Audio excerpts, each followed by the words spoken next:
Hey, my touch portal works again. Alrighty, so welcome in everyone. I need to turn off everybody's ear. I did it. I made it. And I still haven't set up a button for yours, so... And I also still haven't changed your image, so you're still the pack rat when you're in your vehicle. Um, it's fine. I'll Can figure always find something a out. way how to make heist. Well, I just basically need to find something. Well, I need to find a new image, and then I just need to set something up for Touch Portal, so I just have it on there rather than doing it by hand. But that'll Sure, happen sure. eventually. Um, alrighty. So, looks like we are not missing anyone. Somehow, yeah. Yay. What do you mean Okay. somehow? Well, I mean, you didn't sleep. I'm still distraught from a breakup. So, like, 2 days. Still going. Ugh. Been there. well, that explains the Astolfo pick.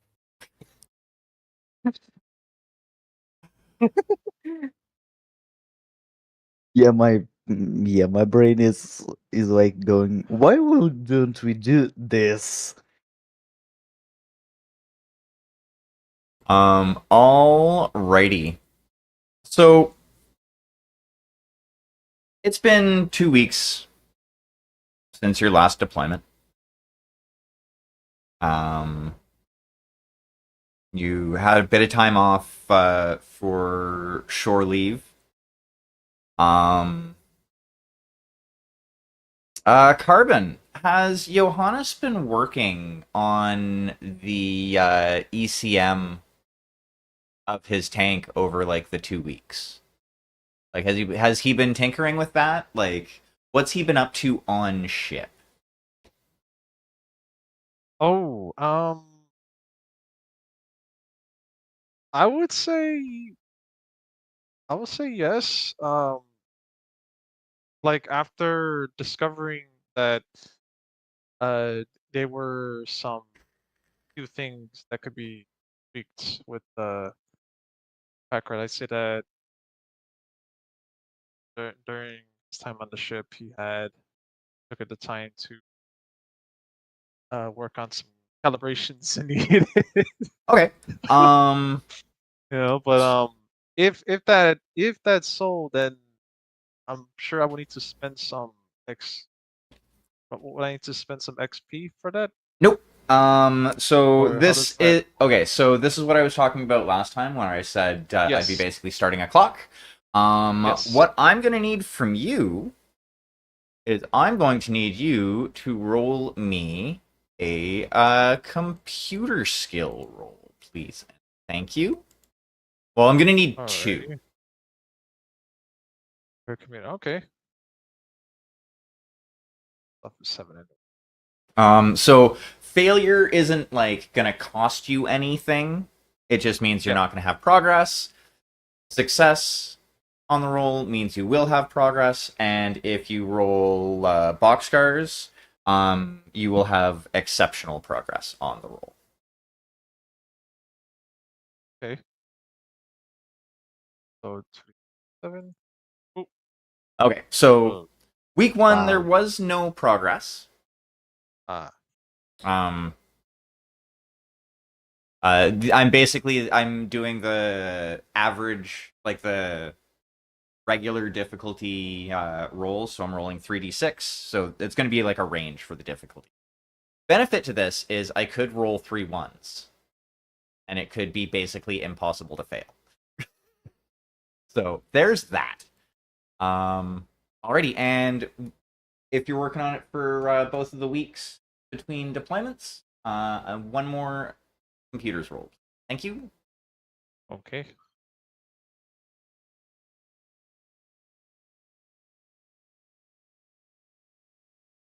Alrighty, so as currently the you haven't seen any progress in in doing your upgrades. But no resources were spent. Like you didn't, nothing got messed up or anything like that. It's just, yeah, there was no progress as yet. You couldn't quite figure out where the upgrade potential was, but you continue on undaunted. Because you know there's a way you can eke a little bit more performance out of that specific system. Oh yes.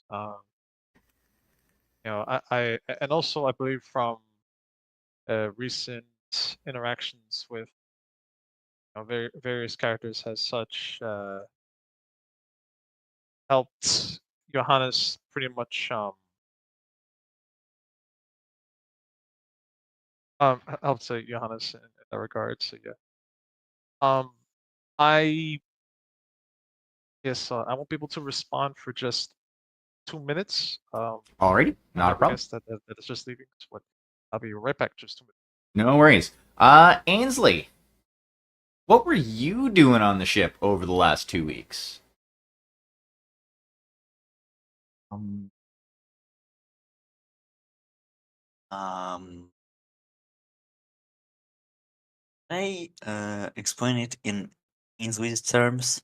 Yeah, go nuts. It's on. Like it's up to you if you want to narrate it from Ainsley's perspective. I by all means. It's just gonna be being bored. Okay, so basically on ship you didn't really do much. She didn't do much at all, like Okay. at all. That's fair. Just basically kept like a basic routine. I'm assuming there was like some training in there and stuff like that.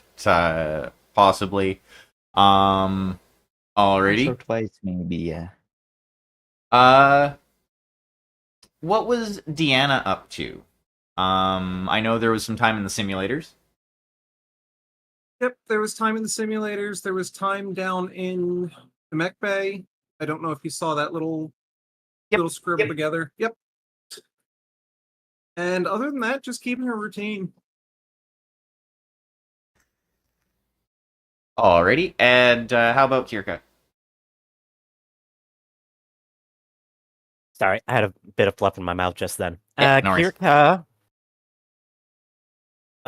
when she hasn't been doing her regular duties, has been spending most of her times in the simulator.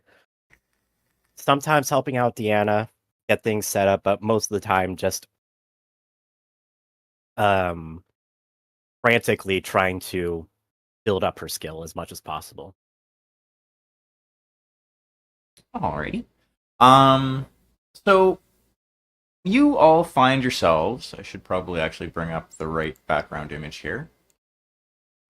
Yeah, I love the lavish green. I wish I could have found a better forest picture, but meh. That's what I get for waiting till the last minute to look for one. You all find yourselves on the bridge. It's pretty common now. For you, basically pretty much every time. It's the four of you plus Johan this time. Jet is well, yeah, Jet's there as well. Actually, Kirka, would you have brought Johan along, or would you have left him? I would have brought him along. Okay. Yeah.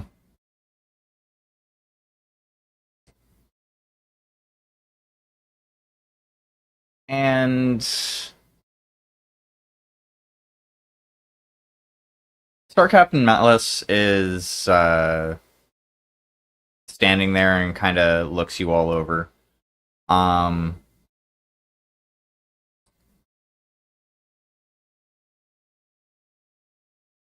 We have received word that actually, I should say we are in the Russell Gethy system. This time, actually. So yeah, Star Captain Mellis looks at you all. We have been contracted by the government here to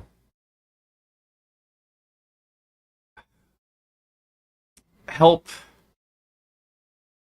track down a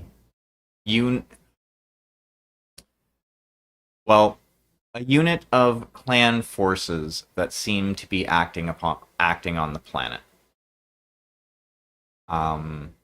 They look to be.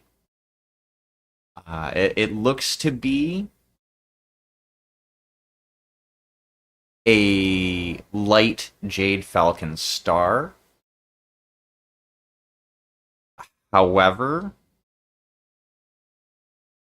the images that we have been able to receive as part of our intelligence, and he brings up some images, looks like they were taken from some external camera feeds from some mechs during combat, and you can see that the Jade Falcon insignia on most of these mechs seems to have been defaced.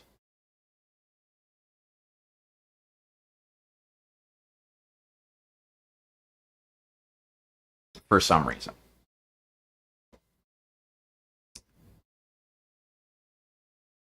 Like I said, they are assuming that these are Jade Falcon forces. However, I am guessing they would be Dark Caste forces who have found their way to hijacking clan mechs. I don't see the Falcons providing these mechs to those sorts willingly. I also do not see Falcons vandalizing their own machines. It is far more irreverent than they are known for. This would be where Johan chimes in. F, no self-respecting Jade Falcon would ever besmirch the icon on their mech.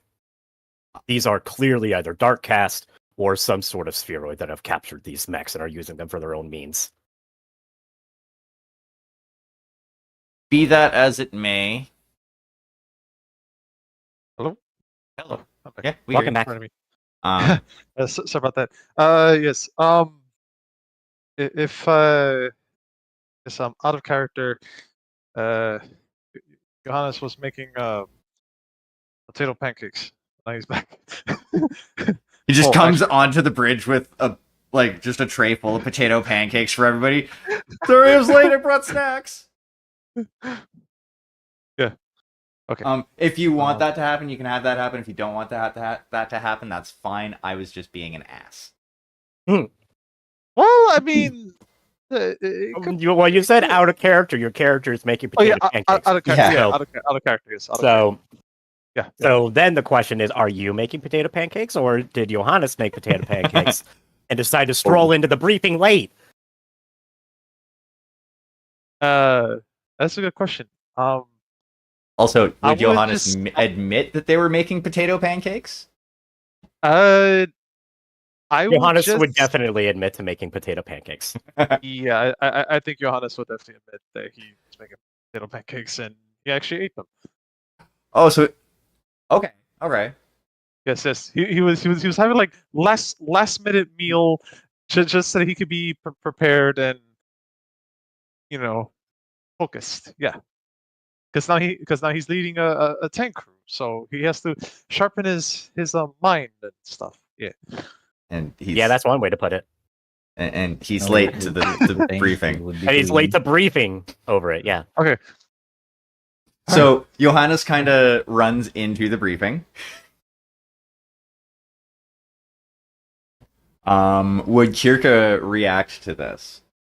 Nice of you to join as technician. My apologies. Oh, You were informed of Where's this. You were informed that this briefing would be occurring at this time. We have. yes. So why are you late? I last minute preparations.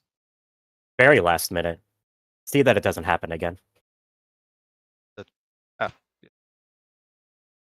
My apologies, Star Captain. Continue. As I was saying. And you can see that Star Captain Mellis kind of has a smirk on his face. Can I have a second, please? Yep. So when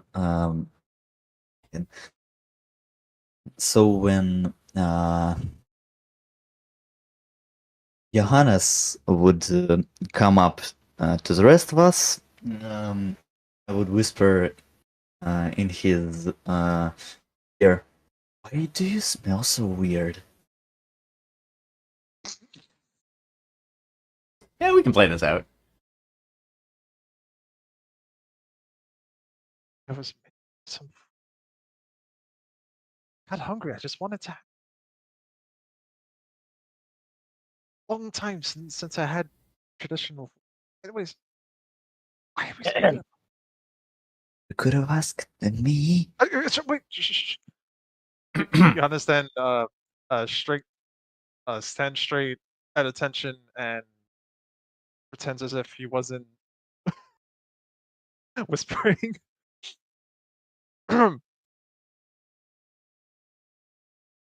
You will be sent in to deal with these forces. The forces that will be arrayed against you seem to be that of a light star. What has been seen is an adder, 2 fire moths, and 2 viper medium mechs.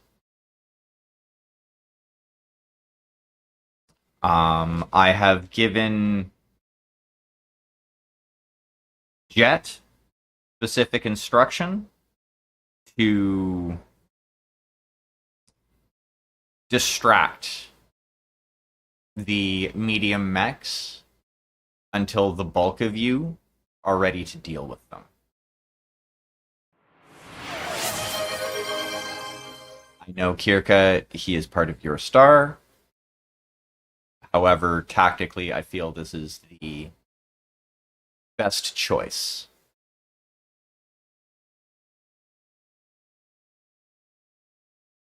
Do you have any questions?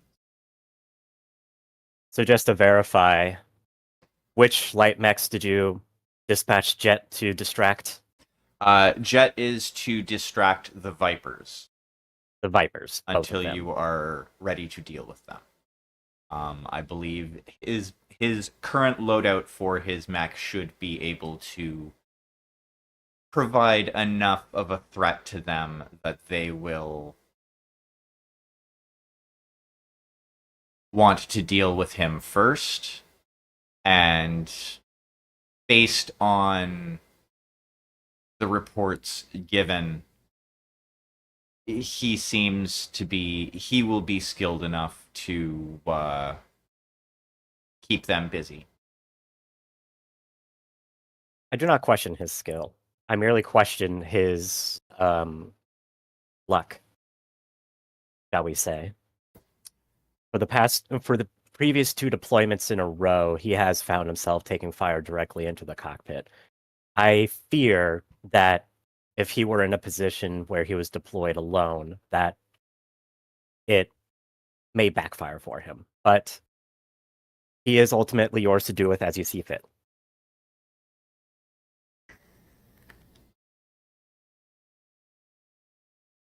Do we have any further indications as to the nature of this star, their actions, and what they seem to be intending to do planet side? The last report of their actions planet side is they had issued a challenge and raided a small town. A seeming a logging town, I believe, quite a ways outside of the main city. So we will be dropping onto back up. Russell Gethy Prime. I'm assuming that's what the planet's name is. Otherwise, I'm just making it up.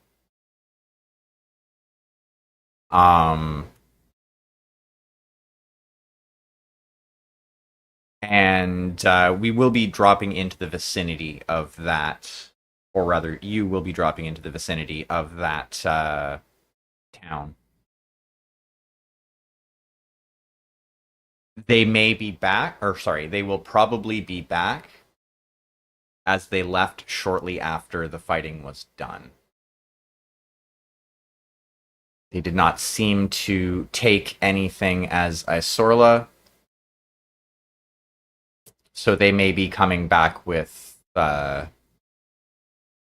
smaller vehicles to transport anything they wish to take.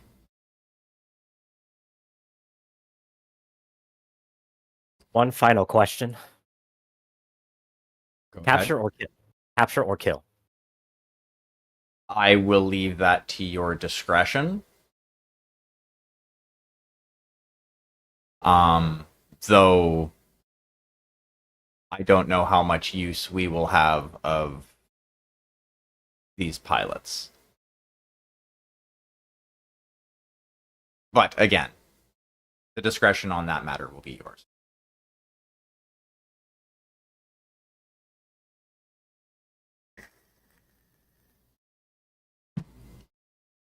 Understood. Then, I guess, is there any further information before us, or is that the conclusion of this briefing? I'm gonna switch over to that screen. And what you see is a basically a basic layout of this town.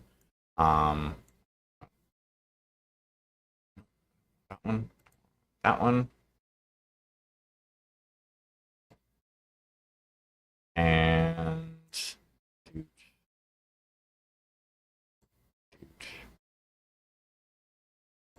doot.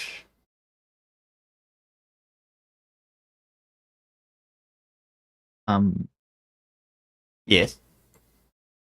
while you're drawing, can you look in the Twitch chat, please? In Twitch chat, I can.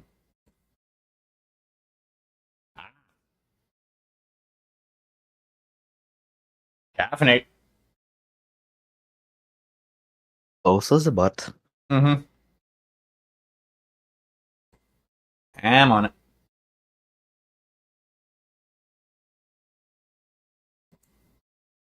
We do not like your kind here.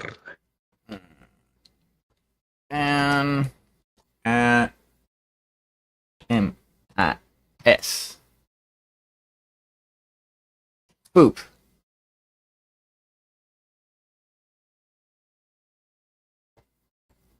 And bam.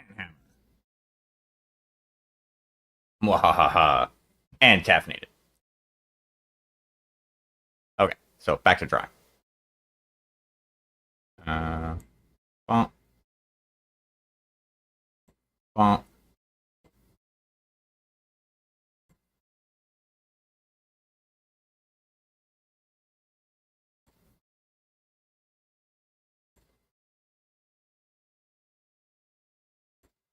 Okay. So I will update the map. There we go. So what you see is a small, like a very small community. on the map. There's about 7 main buildings, and maybe I'm not drawing them all out, but like 15, 20 smaller what look like houses type deal. Like it's a small rural town is the best way to describe it, and like you can tell by the layout.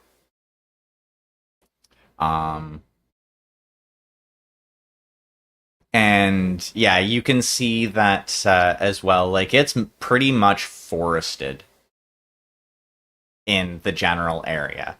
Basically, like light woods, pretty much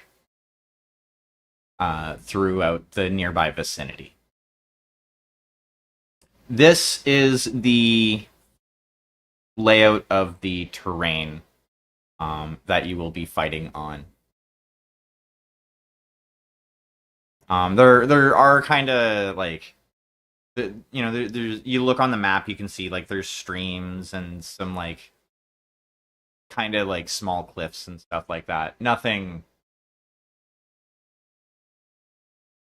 too like major, but yeah, it's the best way I could describe it. Unfortunately, nobody here but me would know what this is essentially like the Canadian Shield, like the boreal forests and stuff like that.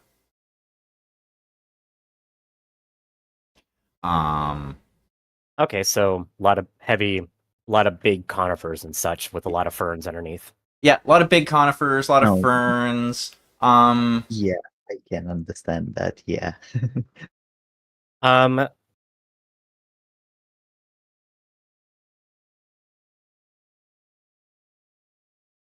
Johannes has it'd be like the forests up in the Yeah. taiga for you, Cheer.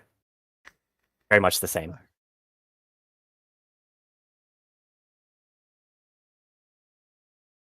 Like Central Sibir sort of area.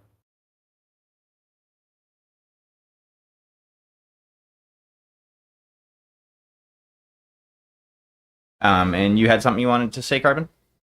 Yeah, sorry about that. Oh yeah. Oh, no worries. Johannes folds his arm and then extends one hand to hold his chin as he's thinking. He looks up and he says, permission to speak. Go ahead. So yes, judging by I've done some more research into capabilities of the yes, and judging by the terrain, looks appears to be very very dense.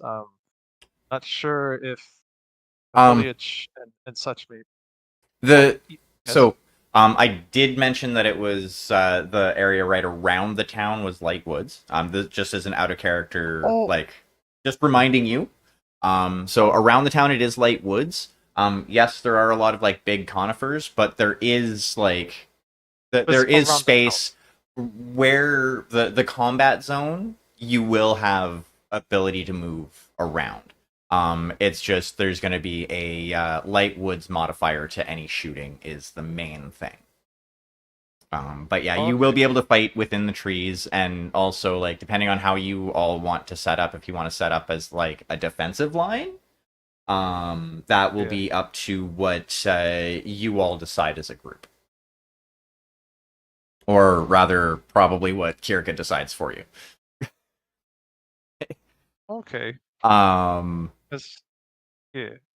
Cause I was thinking that if there's gonna be any modifiers that I think Johannes was gonna suggest something about like if he could um provide essentially like targeting data if there's any that would be lost, if anyone would be like stuck in the foliage and stuff. So Well, That is your job. yeah, that's basically what your vehicle is kind of designed to do. Yeah. Your So Oh. sensors. I mean, go ahead and suggest it. Go ahead and suggest it. well, Go ahead and we counter- suggest it. Yeah. In character. Yes. I already know what will happen. So, so Johannes pretty much. First person. yeah. You Oh, speak. yes. Johannes is speaking. Yes. I've looked. Very foliage around the town looks very dense. I can certainly provide targeting data assist. That is, in fact, your job, Johannes. So you would be doing that whether you felt the inclination to or not. Yeah. Yes. Thank you for reiterating your job. But- Do you have anything productive to say? No. Eager. I thought as to- much. Go ahead, Star Captain. Anything else that we need to know, or may we begin preparations for the mission? There is no other there is no more intel at this time. You may start your preparations and planning. Once again, I will allow you to decide when exactly you are dropping in, as you are going to have battlefield command.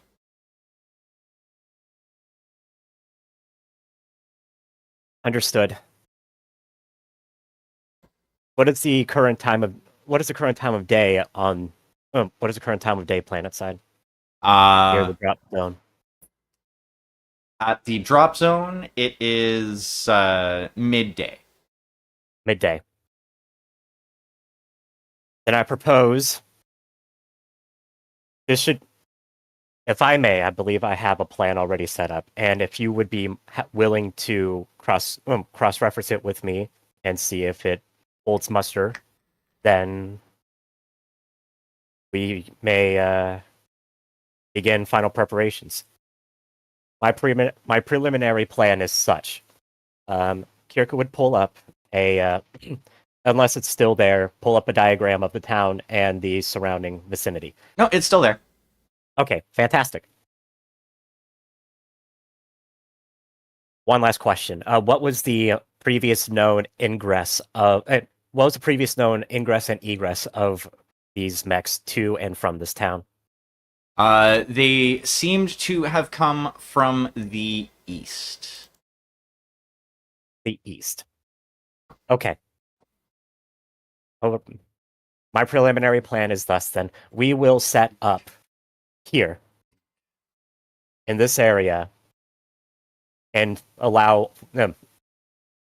We will set up here in the late evening near twilight and begin a passive sensor search of the wider area. Johannes, this will particularly be your role.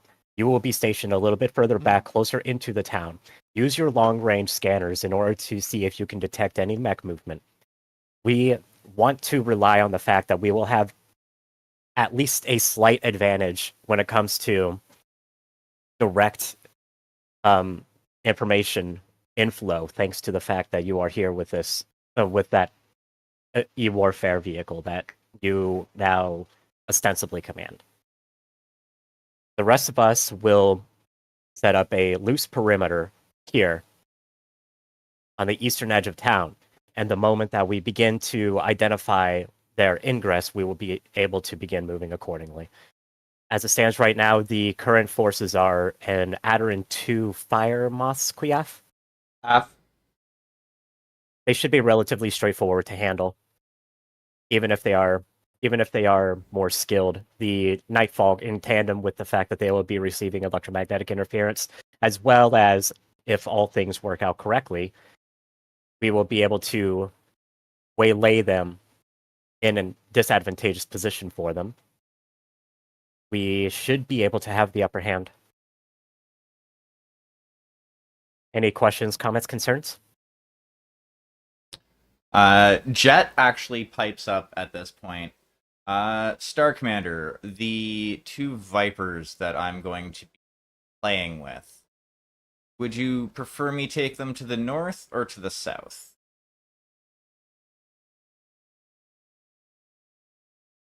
Take them to the north if you can. My thought at the moment.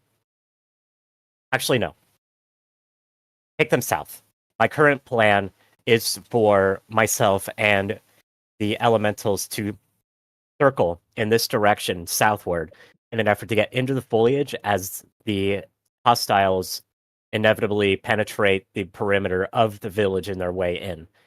And hopefully we can reverse around on them. In the meantime, those Vipers will theoretically, if you go due south, will hopefully follow you.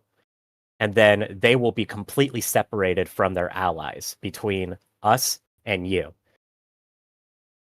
Oh, they will definitely be following me. I can most assuredly make sure of that. Wonderful. And just as an added bonus for anyone here, I would like to capture at least one of these personnel alive for questioning. This could be an isolated incident, or it could be the sign of something a little bit larger.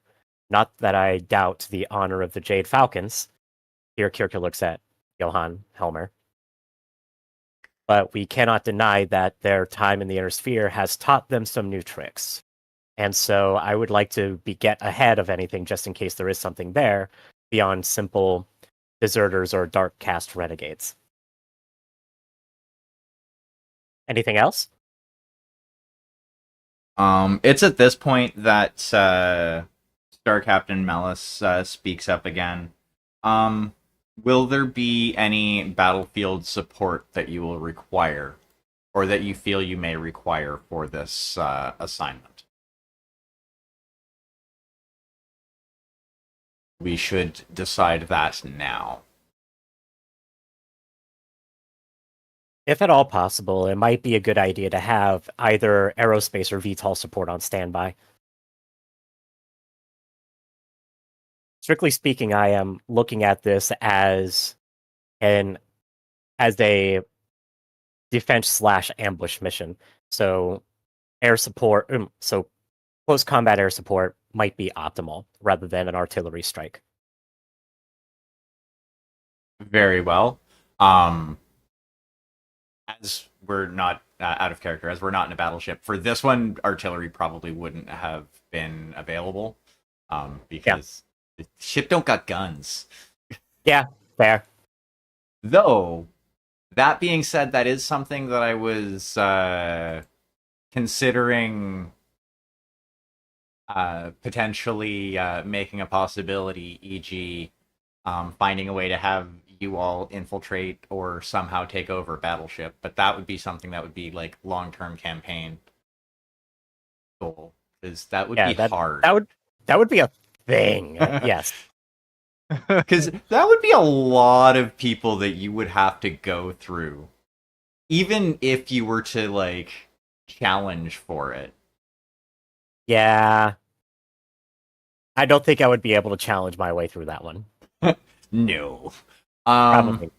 So what is available? And I will do what I'm going to do is for if you want the other elementals to come down, I'm going to do those as anti-mech infantry squad. And instead of having the effect to the legs, it'll just be as per punch damage, with a potential crit for each damage group.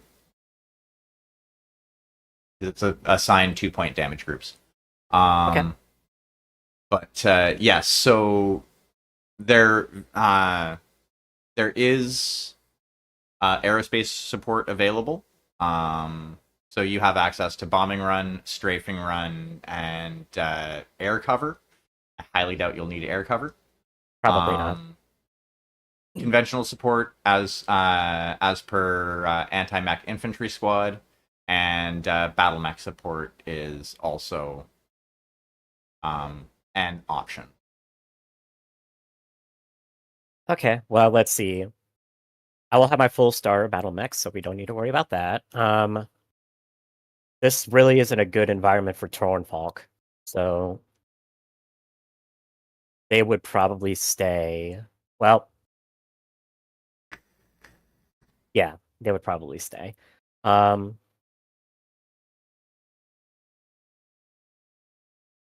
Yeah, I think a point of infantry and then the option to have air ground pounder air support would be ideal. Alrighty. Basically, when you want the infantry to act, or the anti-mech infantry to act, all you have to do is spend the plot points, and they will do their thing. Sounds good to me. So they're there, just kind of in the background, helping out. Doing Until elemental then. stuff. Yeah, Okay. they're background characters. Works for I me. can smack them. Very well. It seems like you have your plan in order. As you're planning to do a drop in the evening, you have a few hours to prepare. You are dismissed. Go ahead. Out of character. Oh. Can I make a tactics roll to see if there's anything that just happens to like jump out as being a bad part of this plan? Sure. Okay. What's your rating? Like, not the total bonus, but your rating. 2. 2? Yes. Okay. I will make this a normal roll.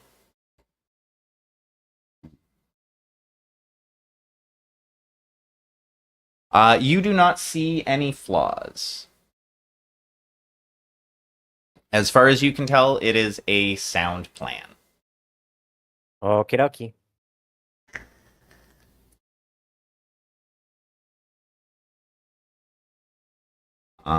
Alrighty. So you all have a few hours to I'll say nightfall is in about 5 hours from now. So you all have about 5 hours to prepare and do anything you would like. So you can have a little bit of talk time free play if you wish. Or we can get right to the drop. It is up to you all.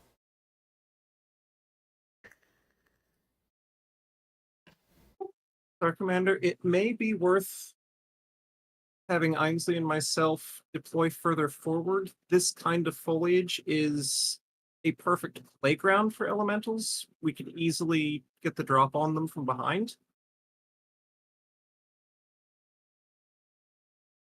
I would agree. Sure. You and the remaining elementals can set up, let's say, roughly here-ish, kind of in the pocket. Because we're presuming that they're going to come in from due east. As long as you can avoid detection up until that point, which neither fire moths nor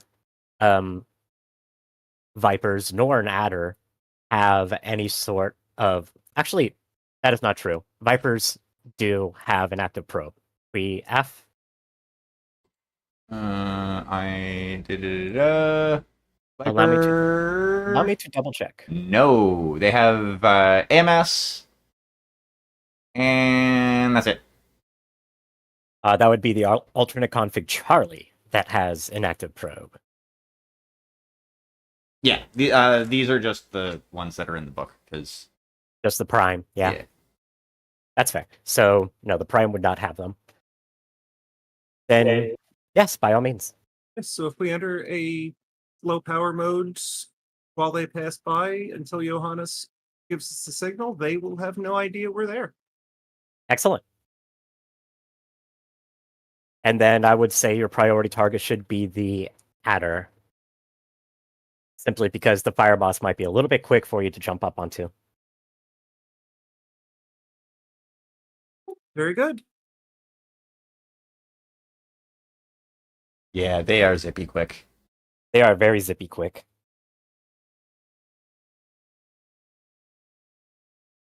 Any other suggestions, Deanna? I have none.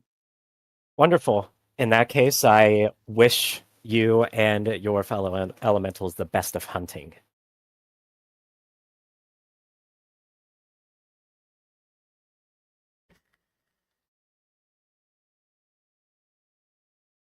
Alrighty. So is there anything anybody else would like to do before deployment? Nothing that truly matters, just that Yeah. Deanna is going to go down and get at least one round in the Sims.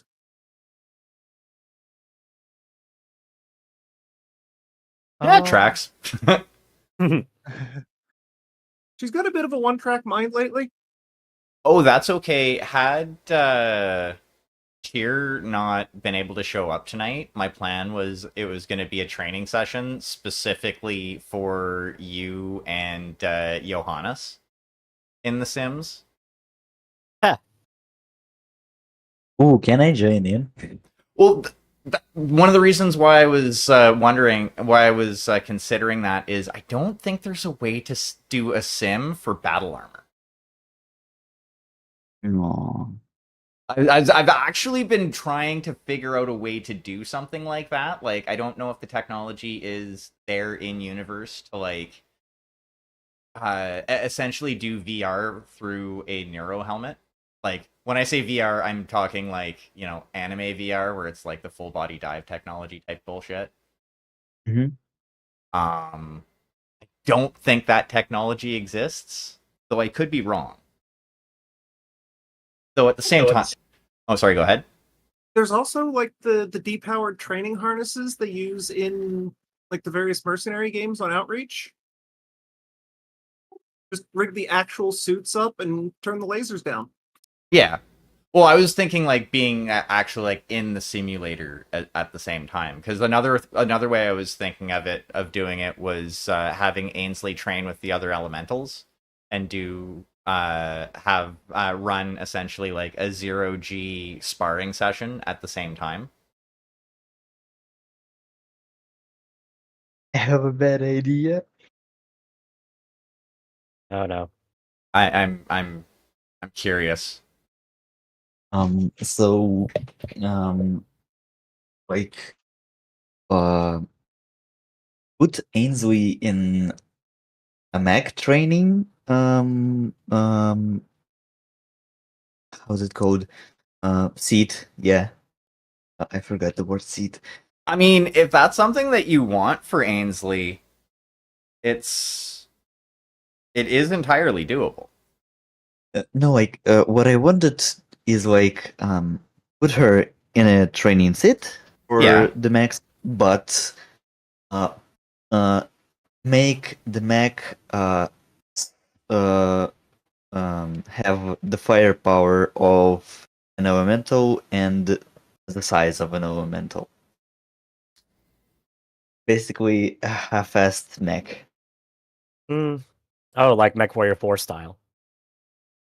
I mean, yeah, that could be done. I don't like, because so my difficulty with that is more like we could definitely do that, but I don't think in universe Ainsley would get much out of that because it would be drastically different than the controls for a suit of power armor. Yeah. Like Yeah. that's Yeah, I guess I that was will need to continue. that was basically kind of my sticking point is having the controls the same.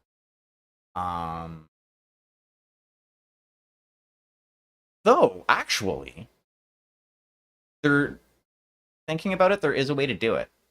Depowered training suit hooked up to essentially an arm, so that it's like held off the ground, or essentially held in place, and then the suit itself connected to the simulation, so that through the basically, and instead of a visor, it's a screen where you would see into the simulation type deal. If that makes sense.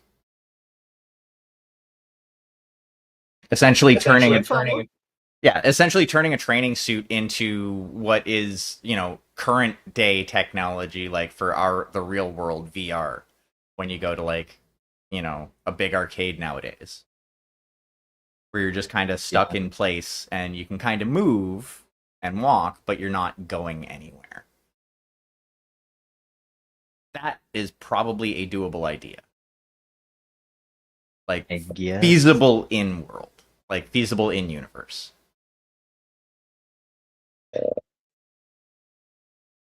Yeah. Yeah. Because then, like, it would be the same controls that you're used to. It's just you're not actually firing any weapons. You're, it's all simulated. And I can actually bring you in as well and not save it for a time where you're, like, super sleepy.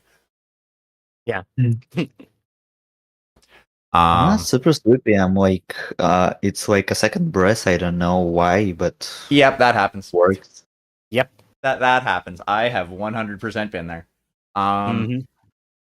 Alrighty, so a few hours pass. You're all doing your preparations. Deanna does a little bit of time in The Sims. And Samantha had like switched the simulator pod that Deanna normally uses to be a left-handed configuration. And I'm assuming that would end up increasing her stats somewhat considerably. I would assume at least decently. Carbon, you're about to say something. Yeah, I was going to say that during preparations, Jan is pretty much speaking with his sure they understand the battle plan, and that is showing emphasis that yes, he is just talking about the plan, making sure everyone is pretty much updated. Nothing major. Alrighty. Anybody else doing anything specific?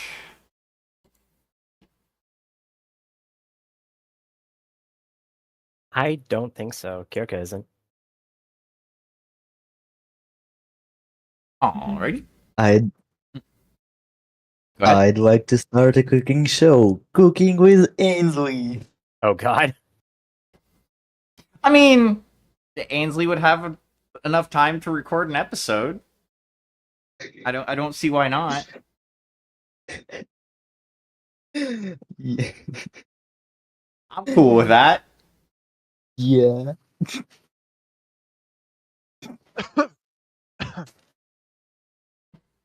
Specifically, how to cook fries for Johannes.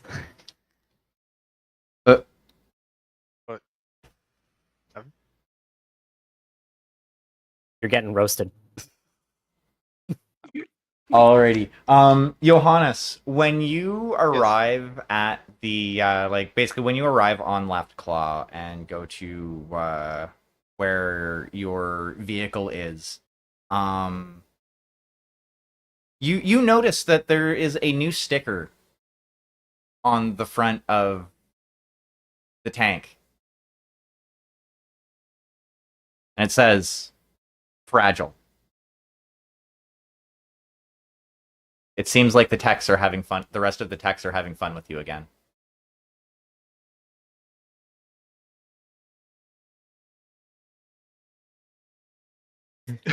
Johannes kind of scoffs and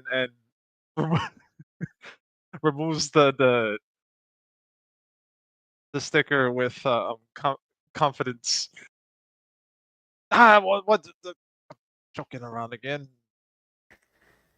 They think I repeat mistake. They They're wrong. To be fair, Can I play off you- of this? the pack rat did get destroyed by the front of it getting destroyed. I know it wasn't Yeah. your fault, Oh, but yeah. it's, Understandable. it's just kind of funny. Yeah. Um, Can I play off of this sticker for Yeah. 1 second? go nuts. Right before Johannes would tear off the sticker, Ainsley would come by and basically say, I would have saved, put fried on here. Put fried instead of fragile. Yeah.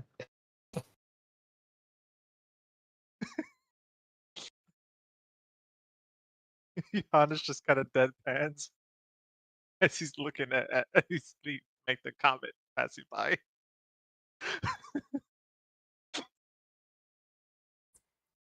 He understands that it's a joke, but he kind of like as like a defense mechanism because of his pride. He kind of deadpans like, and it just enters the Rattel.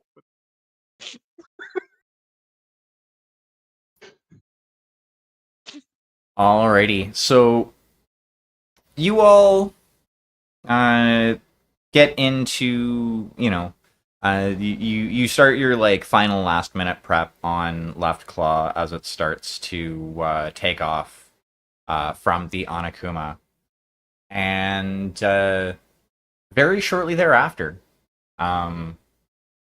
you are landing just outside of the town. You're landing about right here. Perfect. And you can drag yourselves onto the map. I think I have the token size set correctly.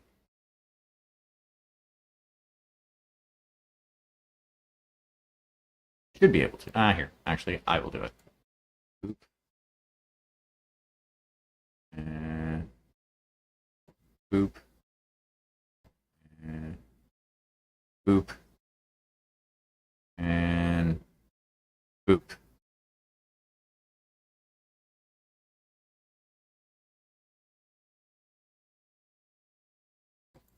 Alrighty.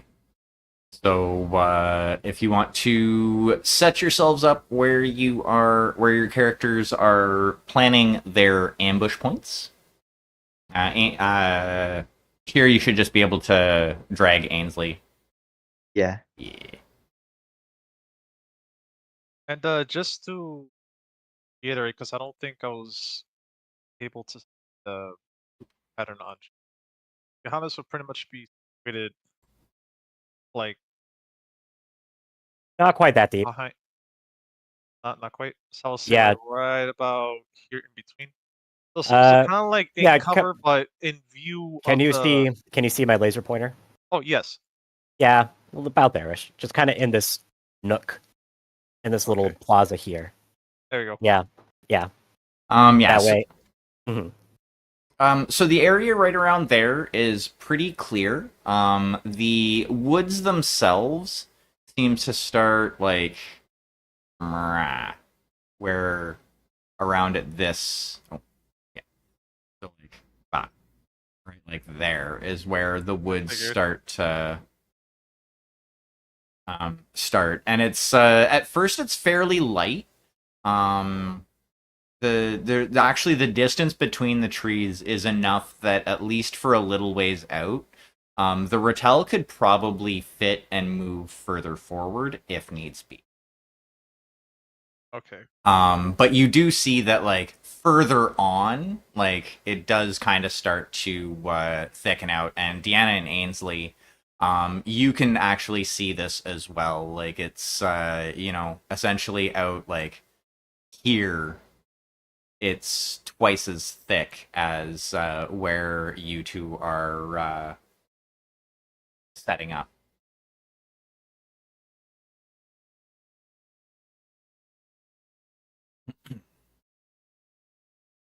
Alrighty. So a little bit of time passes. Johannes. Actually, Johannes and Kirka. I would like Jade, does Kirka have anything in computers? No. Okay, so I would like you to make an intelligence roll. So it's just going to be your 2d6 plus your int modifier. I believe it's intelligence. Okay. Yeah. And Johannes, I would like you to make a computers roll, please. Oh God. Ooh, wow. Terrible roll. Alright. So 6, 7, roll 17. Alrighty. Johannes, you see a sensor ghost. It almost looks like something's there for a moment.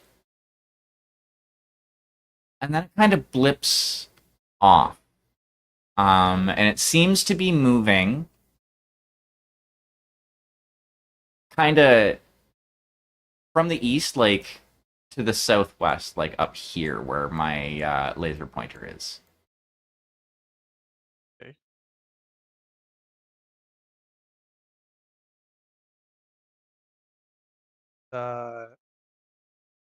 And if this is my turn, if this is my turn, Well, relate. we're not in Oh, combat no, yet. we're not- So go Yeah, ahead. we're not Exactly. in combat at the moment. Oh, yeah. Basically, right now, it's just this is a little bit of information that you have seen on your sensors. But like I said, like it was pretty much just a blip, Quick play. Okay. like a quick blip, and it's out at extreme range. Okay. So you weren't able to get any decent information about it. Right.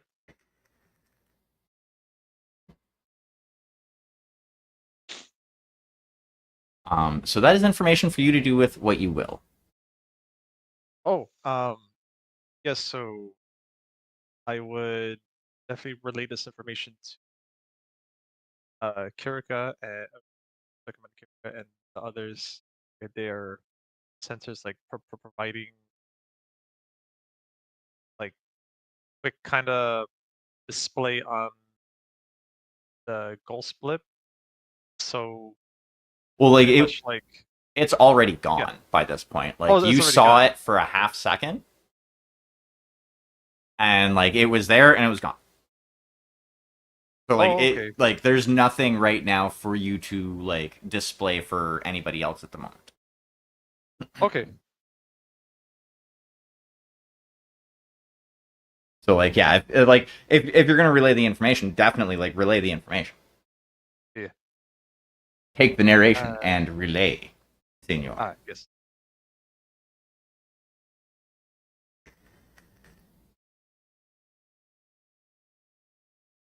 This is just picked up something. Somewhere northeast, very far. Just had come and gone. Appears to have come and gone. Tell me when it comes and doesn't go. F. That being said, I would like to quietly double check my sensors and make sure that everything's working as far as to the best of my knowledge. Yeah. Everything seems to be working properly for you. Oh, neat. Okay. Actually, yeah, like you're even like you're like all of your sensor equipment ever since the when you went to pick up the Rattel is working actually better than it previously was. So like even your ECM is no longer unreliable. Neat. Okay, cool. Yeah, I figured I'd mention that, but if I didn't, I have now. You had not actually. So that's cool. Well, to be fair, this is the first deployment since then, so Yeah. this is the first time you're noticing it. So this is the first time I noticed. Oh wow, my technology is actually working reliably. Man, those techs were good. Damn.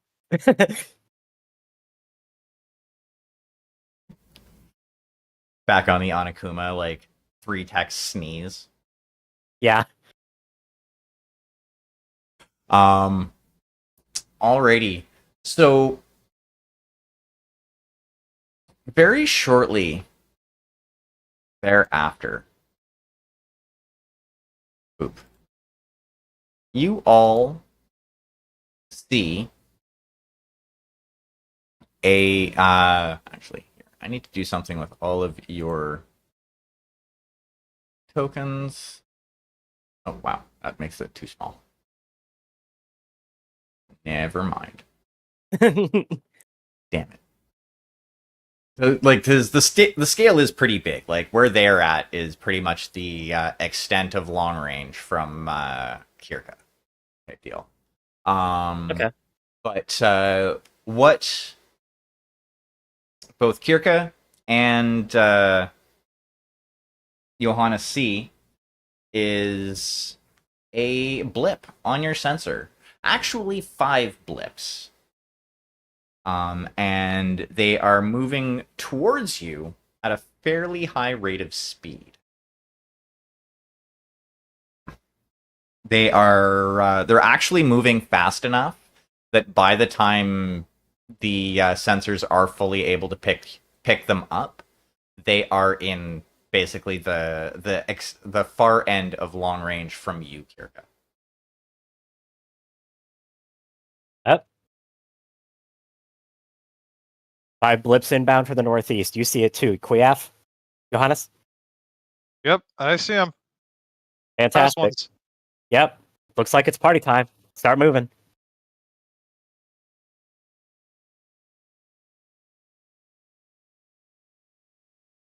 Alrighty.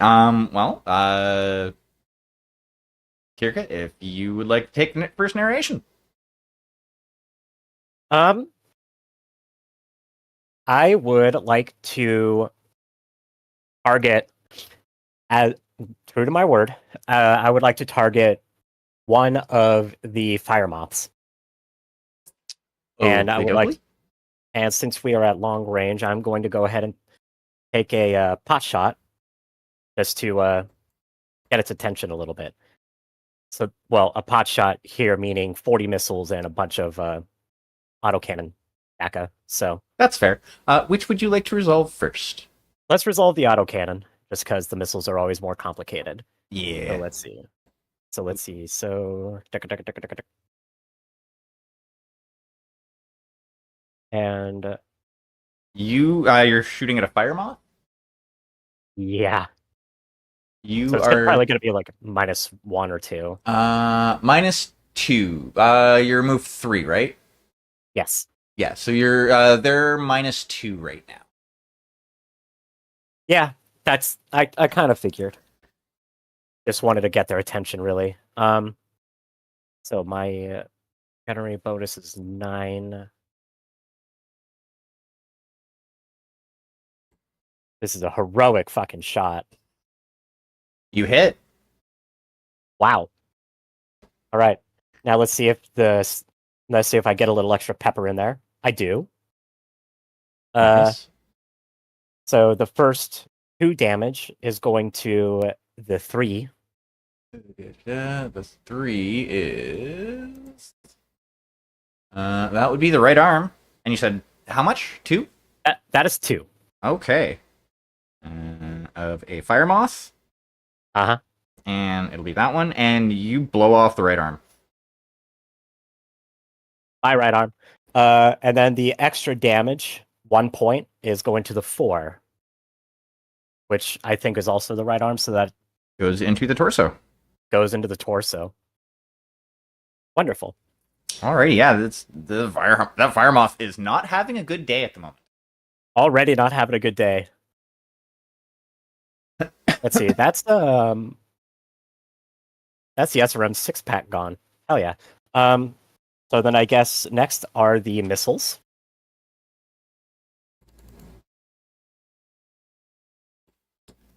Those do not manage to hit. That's fine. They would have deleted the mech. More than likely, yeah. They do 8. They do 8 damage minimum, and I don't think there's anything. I don't think there's. No, Yeah, no, there's the there's, mech cannot take 8 damage. no, yeah, there's nothing on that mech that could withstand that. They are not meant to take hits. They are meant to Yeah. run around and be Yep. zippy little annoying assholes. Yeah, if the pilot wanted to have a good day, they would have gotten in something other than a fire moth. Assuming they is- had. And this would be where Johan pipes in, assuming they had a choice. Alrighty. And Speaking of, he's also going to shoot. alright. He's going to shoot at the other fire moth. Okie dokie. He's in a summoner now, remember. After much conniving and melting down in the Hellbringer. He's in the Summoner Prime, which is on page 228, just for a reference. So he is going to fire with his... he can Alpha Strike. He's going to do so. Probably won't need to, but He's going to try. He's an angry boy. So that's going to be a -2, -4. And he has a 9 as well, if I remember correctly. Let me look at his sheet again.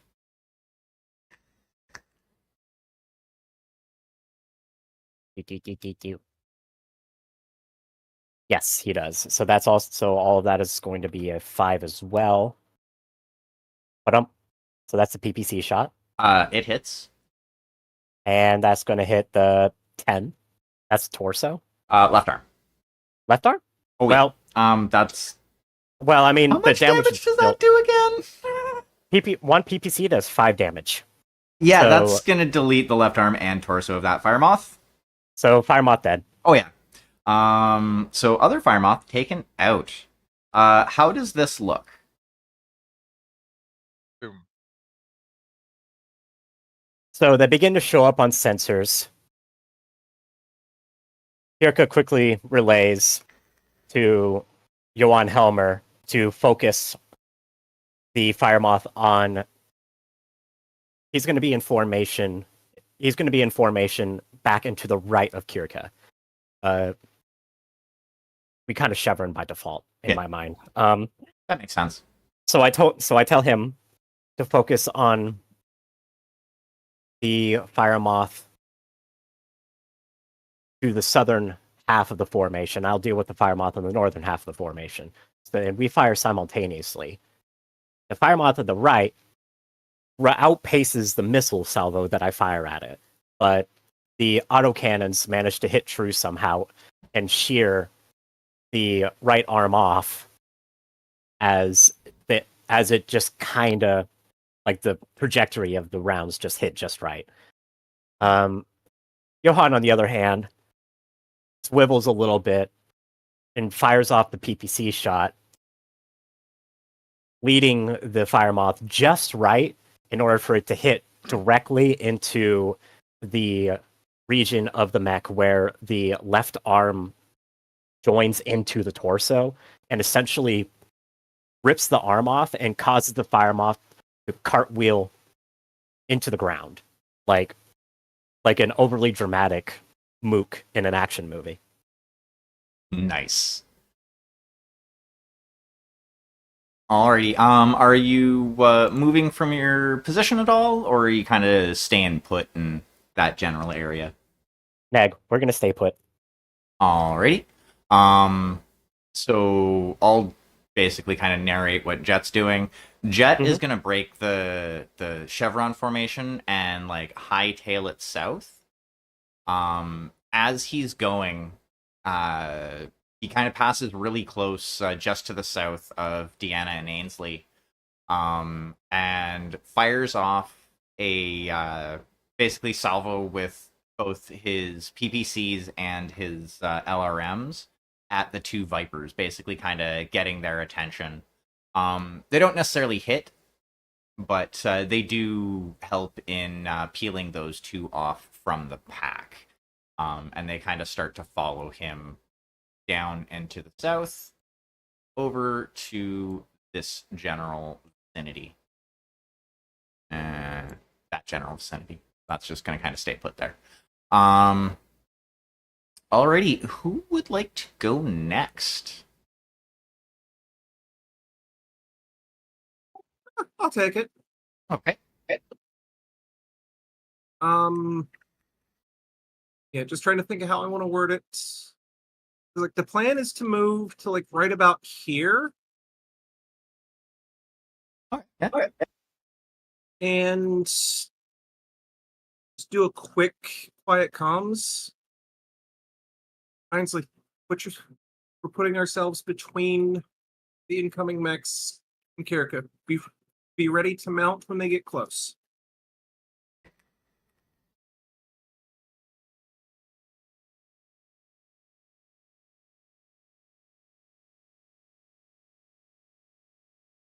Alrighty. I do believe you will still like because essentially you're kind of closing / putting yourself between them. Medium. Okay, so yeah, you won't be able to get quite into medium range, but you can get close. Basically, as soon as they move towards you all, you'll be basically kind of within medium range. Ainsley, what are you up to? Um, Are you following along? yeah, I guess I'll just follow along. Today, Inslee is going to be a good girl. Probably for the best. And Johannes, what are you up to?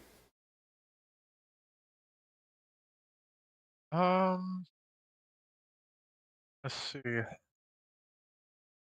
Right So, now they are this- kind of at Yeah. sorry. So right now they are basically just outside of long range from you. If you were to close a little bit, you would be able to get into long range. I'd like to know if sensors are able to pick up target essentially a data from extreme range. No. Your sensors work Oh. basically your improved sensors work out to long range. Long range, okay. I'm in an extreme. Yeah, extreme Okay, range you so- can like see them coming. You can't get any data about them. You just see basically 5 Okay. blips. Understood. I Well, like now to... 4 blips. Okay. I like to move a little closer, just enough, I would say, to where I can. Whoops, sorry about that. Where's my character?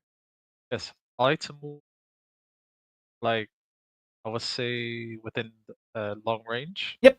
And initiate. I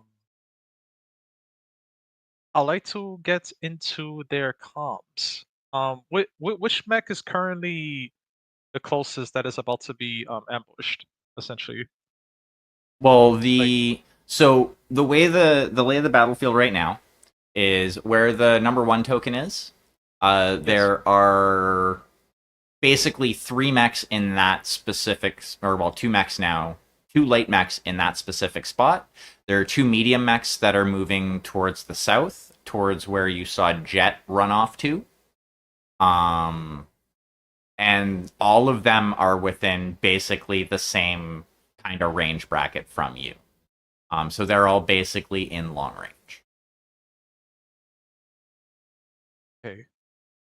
Like if you want to try and get into their comms and see what they're talking about, that's entirely possible. Your communications equipment can reach out that far. That will take a communication skill roll. Yes, indeed. Johannes going to try to tap into the comms of the approaching light mechs. Hold on, I didn't do that right. There we go. That wasn't any better.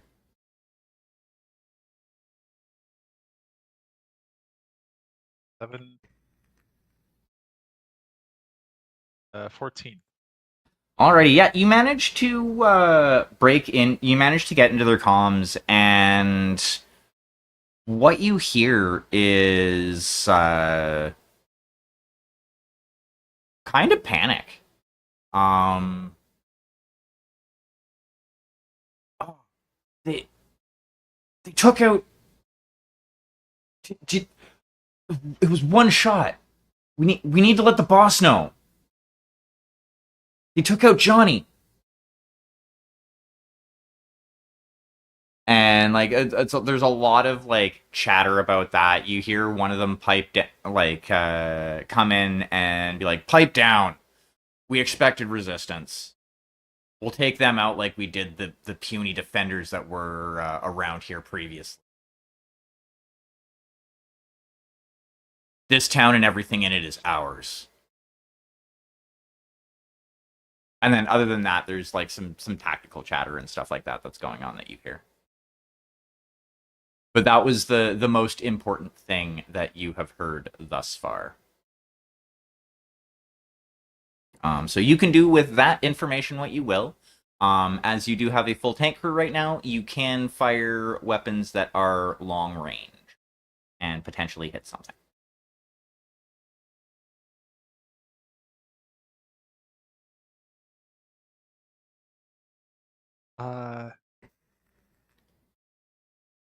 I quickly relay this information to our commander and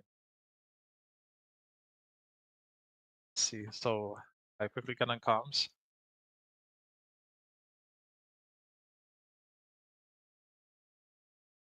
Light mechs seem to be in kind of a panic. They are trying to request for assistance. I'll see if I can try to jam their comms to prevent help from coming. Copy.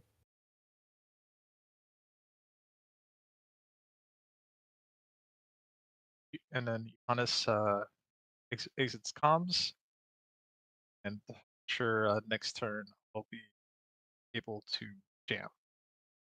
Yep. Yeah, next turn you can attempt to jam. Right. If you so choose. Are you doing anything else this turn? No, Johannes pretty much is keeping his distance. He is not going to attack and maintain tactical. I say maintain his distance. Yeah. Okay. Alrighty. So it's at this point, Firemoth number 1 is going to start running. You notice that this mech picks up some incredible speed as it starts bounding towards you. And it is actually going to end up pretty much in like right up in your face in short range. Kirka? It's funeral. It has mask and a very overconfident pilot. I have medium pulse lasers, but yeah, let's do this. Yeah, that's fair. That is entirely fair. So you have chosen death. So I need to look at the stats for just an SRM4.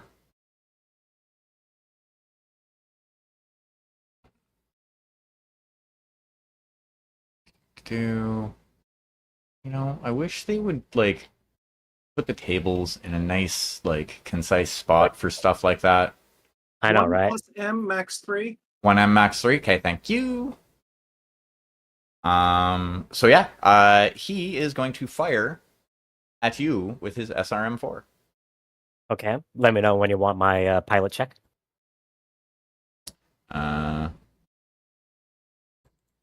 Oof. He gets a plus. He has a +9 to this roll.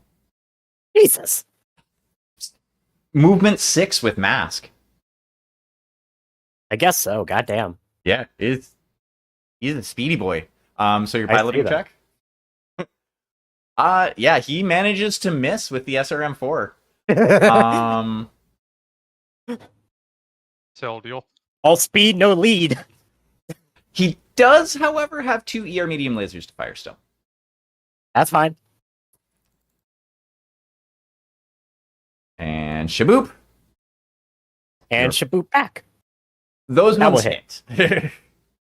That's okay. They are going to boop you in the 12. So that's I've been doing head hits wrong.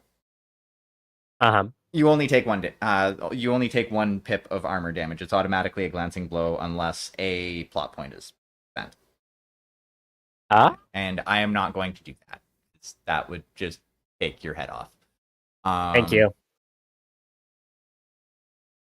But That being said, I need a roll, correct?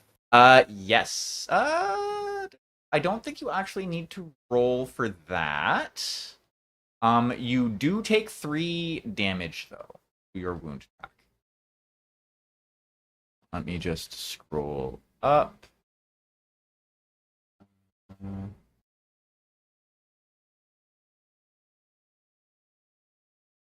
Actually, piloting tests. Yeah, no, you don't have to take a piloting test for a head hit. Okay. I just take 3 pips on physical condition monitor? Yep. Okay. As you get rocked in your mech. The adder is going to also move forward, but nowhere near as fast. Mm-hmm. They are going to close from long to medium range. And they're actually going to take a pot shot at Johan. Okay. First with 1 PPC.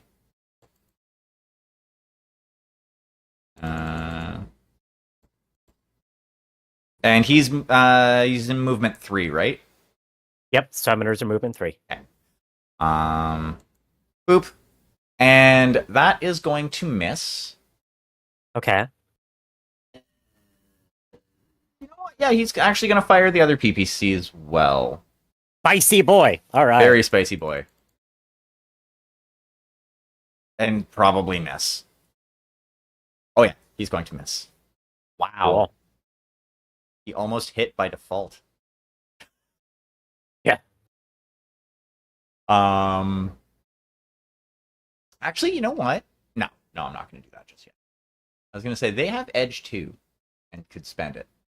Alrighty. So that's them. The 2 like you can see weapons fire from further to the east a little bit as both of the Vipers unleash their SRMs and their medium pulse lasers at Jet, and he is seemingly avoiding any sort of direct hits. There's a couple of shots that come pretty close, but nothing that really threatens him. Back to the top of the action. Kirka, you have a fire moth all up in your grill. Yeah, let's change that. So I'm gonna do what I've been thinking of in my head as the Kirka special, which is gonna be my medium pulse lasers, ER small lasers, UAC 5, LRM 20s. Oakley dokley. Where would you like to start? Let's start with the medium pulse lasers. So I get a. So I'm at a +9 +2. minus how much for his speed? 3 this time. Minus 3. Yes. Okay, so that's still a +8.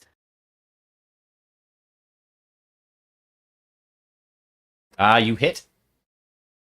Okay. That's gonna be a dead fire moth. Yup.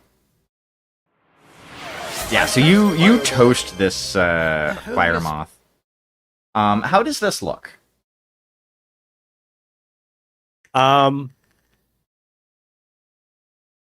This is kind of funny, so I'm gonna play with it as such. So the fire moth just basically, I'm imagining it veering, like after the other one goes kaput, like kind of veering in like this as it activates mask, Yeah. and like as it gets to about here, tries to fire off the lasers and everything. Pirka dodges to the side, seeing the SRMs coming from a mile away, but then basically dodges into the ER medium lasers, which she hasn't really fought a fire moth up close, so she doesn't quite realize that the arms are up above the head of the mech until it's too late. At which point the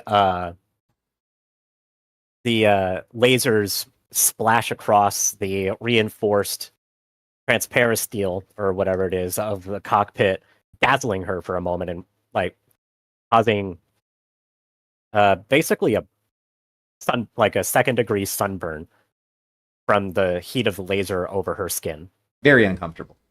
Very uncomfortable. She's cursing. She wears mesh. So the mesh is now rubbing on this sunburnt skin and it's not pleasant. So she basically through the pain kind of grits her teeth, focuses and fires off with the medium pulse lasers, which then just fire directly center mass of the fire moth. And before they finish bursting, they actually carve a hole straight through to the point that the lasers just burn through the other side of the mech. At which point it just kind of tumbles head over heels along the ground before screeching to a halt.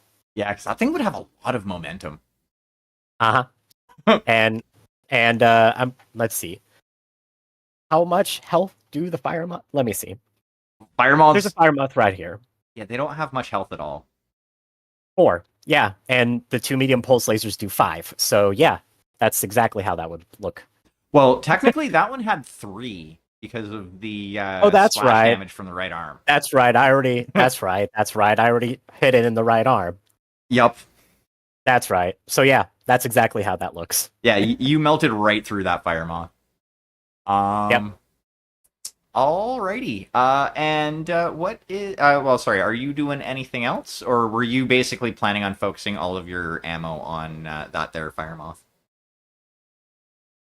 The only other thing that I will add is I will radio Jet that he can start bringing the Vipers north, and Johan and I would be able to assist. I will. It's basically implicitly leaving the adder to the elementals and the Rattel. I will be bringing them to this location, and he pings a spot basically on the map for you. That's a little bit south of where, basically right where Deanna and Ainsley were previously. Okay. To kind of say, like, yeah, this is where we're going. Who would like to go? Well, actually, and what are you having Johan do? Just essentially move with you to the rendezvous spot? Hold fire, as grumpy as he might be, that an adder took a couple of pot shots at him.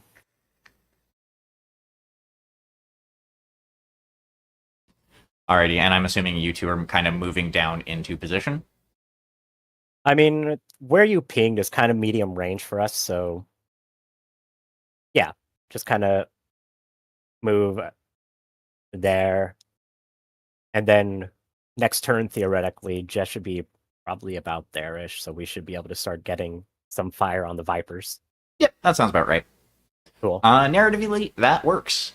Who would Sick. like to go next?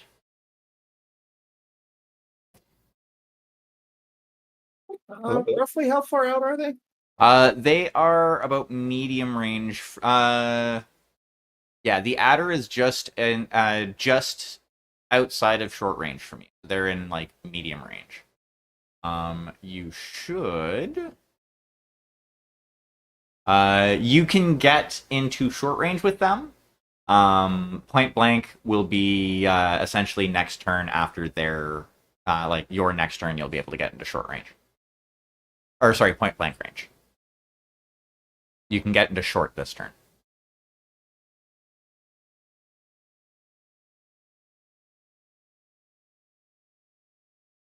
If that makes sense. In which point she is going to close in, hold fire, because the whole point is stealth. So if she gives herself away, she's going to eat a pair of PPCs.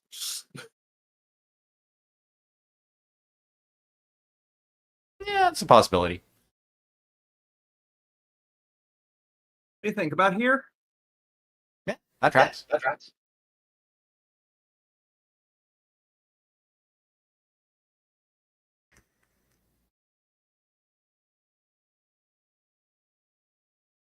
Alrighty, and Ainsley, I'm assuming you're following suit again.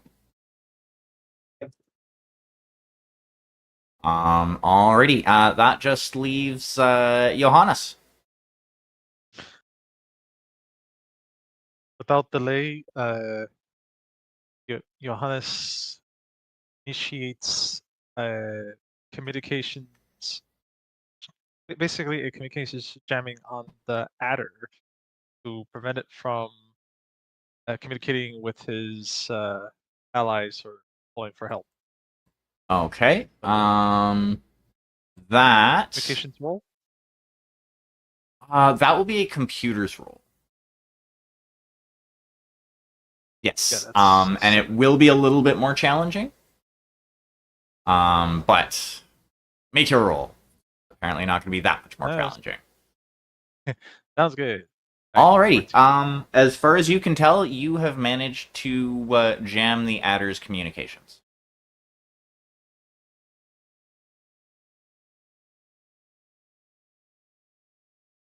Alrighty.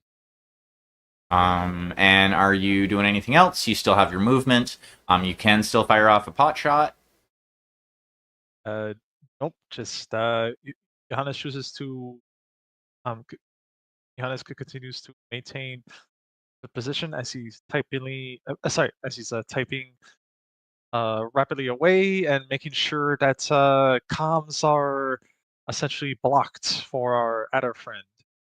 And he quickly sends a ping to Deanna and Ainsley. Enemy adder comms blocked. Can't call for help, but he's still coming your way. And he gets off comms. Looks to his crew and says, "All right, things are looking good. I will continue to make sure that they're jammed. All right, we're doing good so far. I'm liking this." So Johannes kind of talks himself shortly after when he just says a quick word to his crew, and essentially like his crew doesn't say much, but Drift kind of just nods as he's just slowly warming up to Johannes pretty much. Like he knows that he's the leader of the tank crew, but he still has long ways to earn his full respect yet. So he's kind of like, okay. Alright, and that's it. Alrighty. Okay, so Jet starts pulling the two vipers a little bit closer. And once again, there you can see essentially the gunfire from the running battle. Missiles and PPCs are flying. and nobody has started aiming at Kirka or Helmer just yet. The Adder is essentially starting to make a beeline towards the south. It's moving a little bit slower because it was a little bit warm last turn. And is going to fire at Kirka in medium range. This time, only going to fire off one PPC as it's trying to bleed some heat. Okay. Would be a +6 because it's only a -1, and they have +1 for the T comp, and did not roll very well. Your piloting roll, please. Oh yeah, I rolled well. you rolled very well. And yeah, so you see the PPC shot like fly wide in front of where your mech is facing. Alrighty. Kirka, since you like to go first.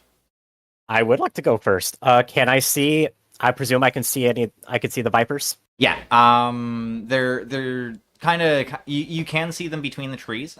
So keep in mind there is a -1 to range fire. I don't know if you've been taking that into consideration.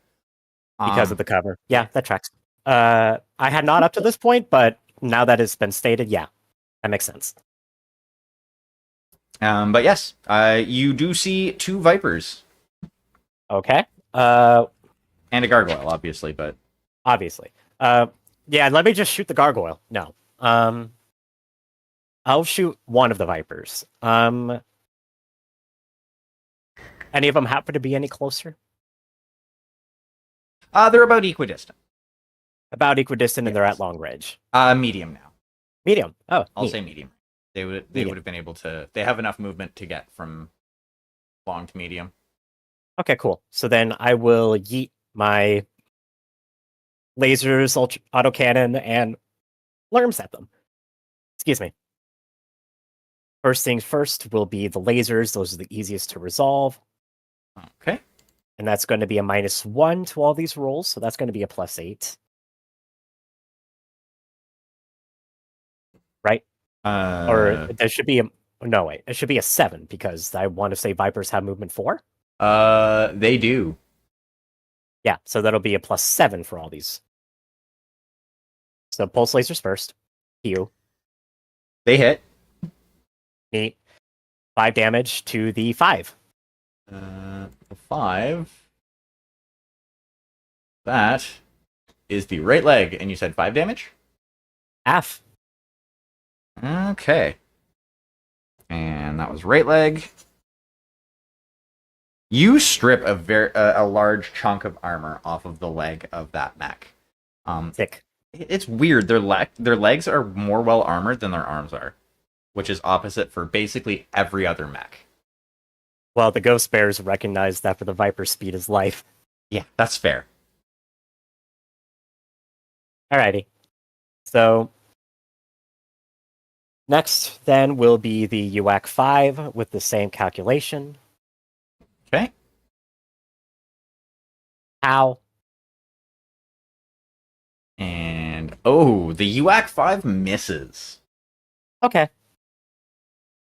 And then I have 40 missiles. A pew. The missiles hit. Neat. Alright, so let's see. 1d6, no Nope. extra damage. The other d6, no extra damage. Okay. 8 damage to the torso. Okay. So roll to see if you crit. Okay. Joy. Hopefully, hopefully. Let's scroll down to the reference tables. And that was torso. Mm-hmm. Roll a d6, please. Bang. That's a 6. 6. Engine shielding is damaged. Hooray! Gain 1 heat token, and at the end of each of this mech's narration, a second engine critical will destroy the engine, which destroys Icy the mech. Vipey! Oh yeah. Alrighty, and I'm assuming you have more shots. I do not. Oh, you do not. Yes. Helmer does. Yes. So he's gonna do the same basic thing at the same basic viper, because why not? Let me just find, because I know he's a +9, so it'll be a +7 to everything. Oh well. I lied. So let's see. So it's a 9 -2. So it'll be a 7, but it'll be a 5 for the LBX. Okay. So we're gonna go PPC first. So that's gonna be a +7. The PPC miss. Okay. Next he's gonna fire the LB-10X with a slug shot.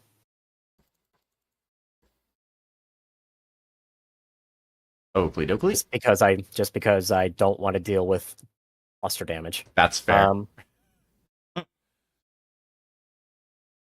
Also misses. That's okay. And then there's the LRM-15 that he has.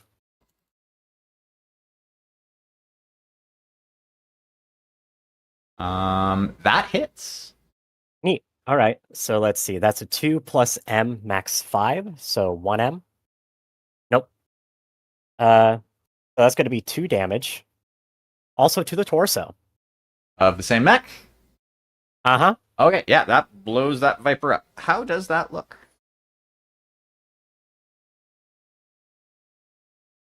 So as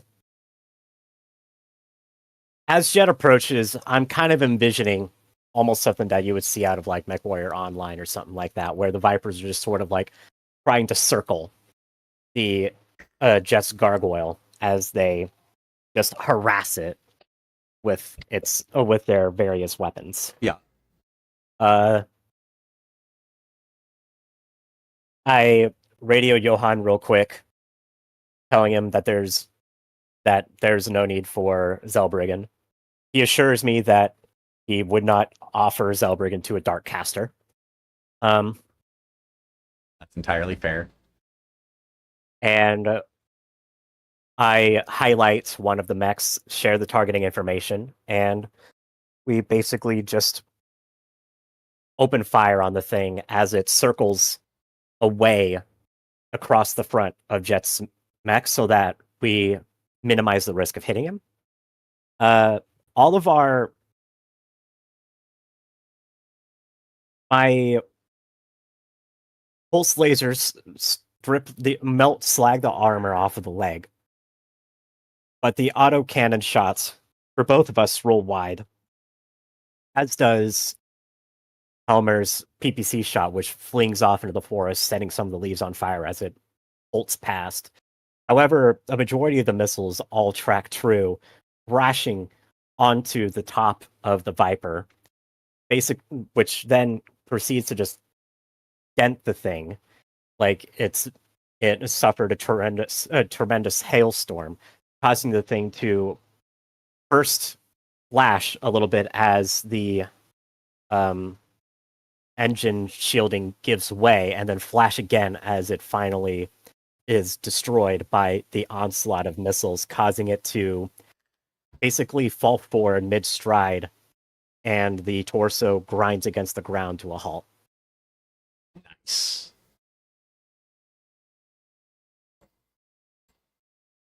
Alrighty. And are you two basically kind of keeping distance and allowing them to advance, or are you guys moving? We're gonna hold position and let them advance. Okay. Alrighty. Deanna, you are in short range with the adder. It'll take 1 movement to get into point blank and 1 movement to mount, if you so choose. Actually, for both you and Ainsley. Absolutely.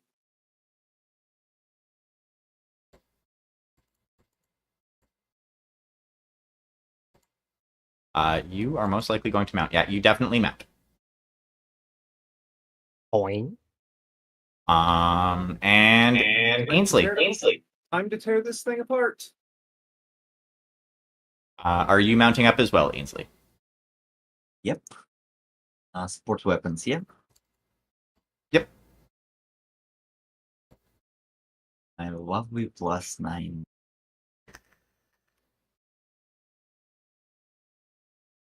Yep. The both of you climb this thing like a spider monkey. Alrighty, and you can start dealing damage to it as of next turn. Johannes, what are you up to? There is a jammed adder. That you can see that both Deanna and Ainsley have mounted. You see that one of the vipers have fallen. And the other one, as far as you can tell, is still fully combat capable. And you see one more thing. GM plot point being spent. Or a twist. And that twist is you, from the south, see a heavy mech signature. I'm Uh-oh. just going to get rid of that one. In long range.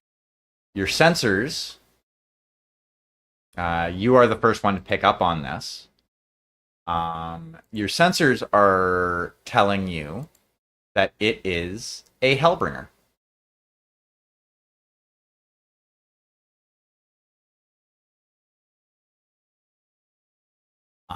And it is, as far as you can tell, of unknown affiliation at the moment. Okay, so good. Okay.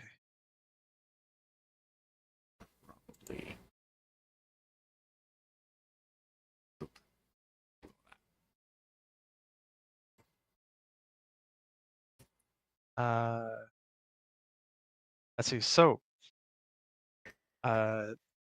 seeing this as protocol, I quickly get on comms and make a quick call out.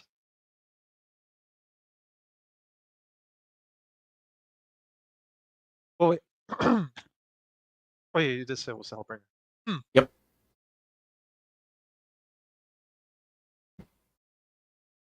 Enemy Hellbringer, south, unknown affiliation. Be advised. Copy. Thank you. Then I get off comms. I gaze upon the adder on my many monitors and decide to make his life even more of a hell by, let's see. I would like to essentially mess with his, because I wonder how far I can take this. Could I mess with his targeting essentially and cause him to like, I want to cause his screen to like flash and flicker, kind of like just cause like absolute disruption with his targeting. You can try to do that. That will be a difficult challenge. Yeah, because right now Deanna and Ainsley's kind of like wrestling with this thing, so I want to try to make sure, like, he has no way of you know getting his bearings to try maybe even take a shot Yeah, or whatever. yeah. You can try Alright. that. I need a computer's roll from you. Alrighty, that'll be 7.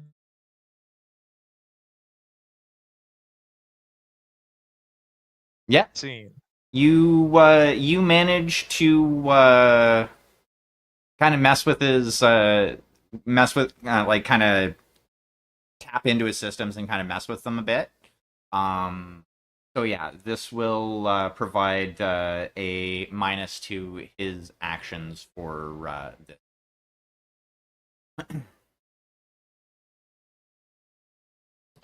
Um,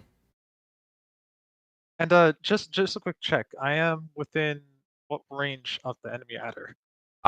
With the adder, you are still in long range. Yeah. Okay, okay. You're also Uh, within long range of the Hellbringer. Okay. And since I haven't, um, I would like to. Let's see. I like to move upwards a little bit while still maintaining long range of the adder.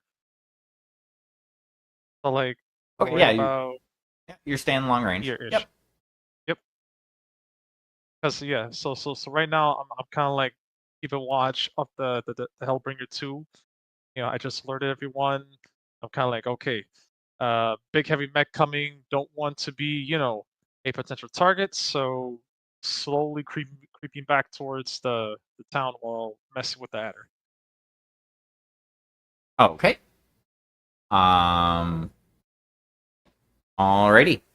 And that's everything from you. It is now their turn. The adder is going to try and swat off the two elementals that are climbing it.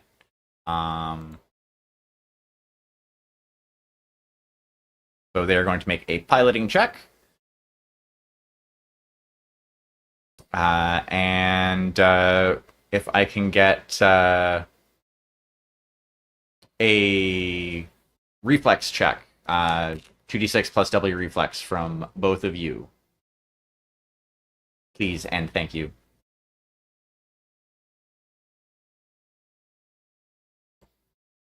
I am going to spend an edge on that because that is ridiculous and bullshit. Yep, probably a good idea. Double reflex. Yes. So your reflex skill times Good. 2. It's the same as your normal defense roll, if Yeah, that helps. Yeah, it's just a defense roll, basically. Okay. Yeah, I'm now going to spend my last savable edge point. So your edge and your plot points do reset every session. So if you do have like 2 edge, you will have both of your edge back. No, I had 3. 3 edge? Yeah, you can. Yeah. Yeah, you still Or have 3 all plot 3. points. Well, yeah, you have 3 plot either way. points and whatever your sheet says for edge. But either way, it Oh. it resets. So if you haven't used Yeah. it yet, you still got all of them. Yeah.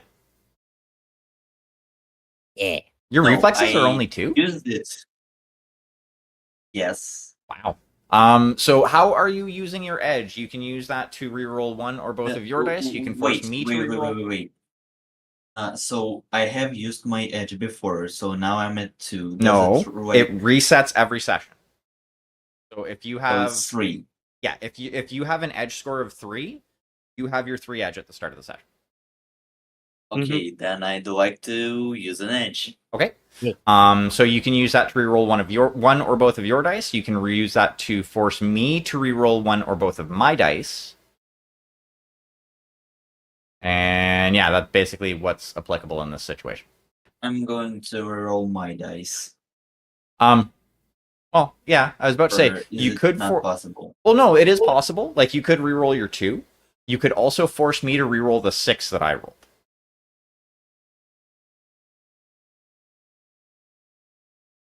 Actually, yeah, rerolling you would be better. Okay. So I'll reroll that 6, and instead of a 6, it's another 6.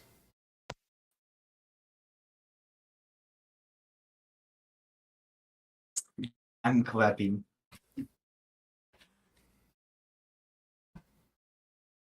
Roll a d6 for me just for shits and giggles. Because I want to see what would have happened if you would have rerolled your 2, that probably would have worked. That would have worked as well. But yeah, so Ainsley, unfortunately, because you can only spend 1 edge per roll. It even with the negative, it manages to kind of like clip Ainsley with one of its arms as she's trying to climb on to the top of this thing. So you will have to remount on your next turn.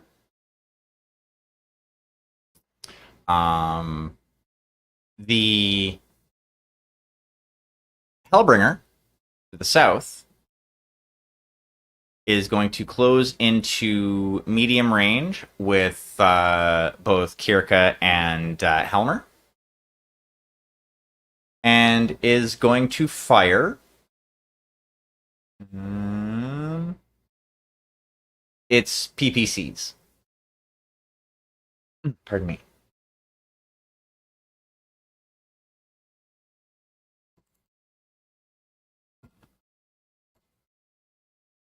And a boop. And that's at Helmer. Okay, cool. So that is going to be a plus.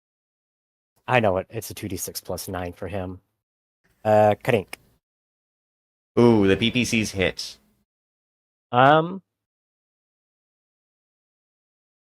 know how nasty those things are, so I'm gonna take an edge. And what did you roll? I rolled a 6 and a 3. Okay. I'm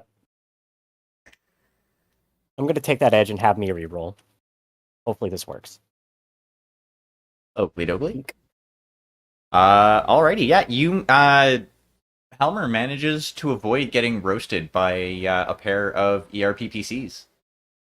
Sweet. Though it does seem to warm this mech up just a little bit. Just a little bit. I mean, it's only like 1 heat that it's at now. Now. Currently. However, Kirka, what you notice is that your active probe has kind of gone fritzy.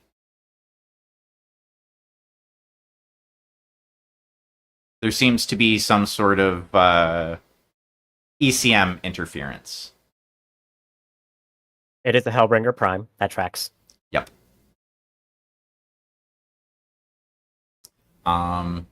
Alrighty, so that is well, actually, at that point, Jet kind of pings you over comms, and would you like me to continue distracting this Viper?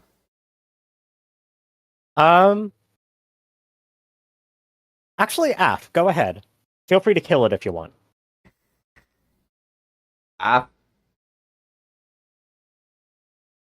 Alrighty, and we're gonna go back to the top of the round. All right. So now I have an angry Hellbringer to deal with. I'm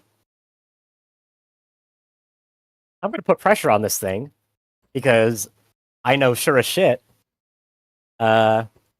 his electronics are being fucked with too. So I'm going to push in.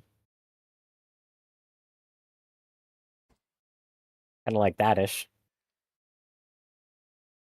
And get into short if I can. Yep, you have the movement to do so. Sweet. And I would like Elmer to do the same. Mm-hmm. And we are going to we're just gonna do the thing. We're gonna do the thing with the Hellbringer. So I'm gonna go first. Pulse lasers, ER smalls, UAC 5, LRM 20s. And it currently has movement 2 due to being a warm boy. Sick. All right. So that's going to be a +1 on top of everything else. So yeah. So then let's see. That's going to be a 2d6. I have a +9, +2, +1. So that's going to be a +12 for the pulse lasers. Pew pew pew pew pew.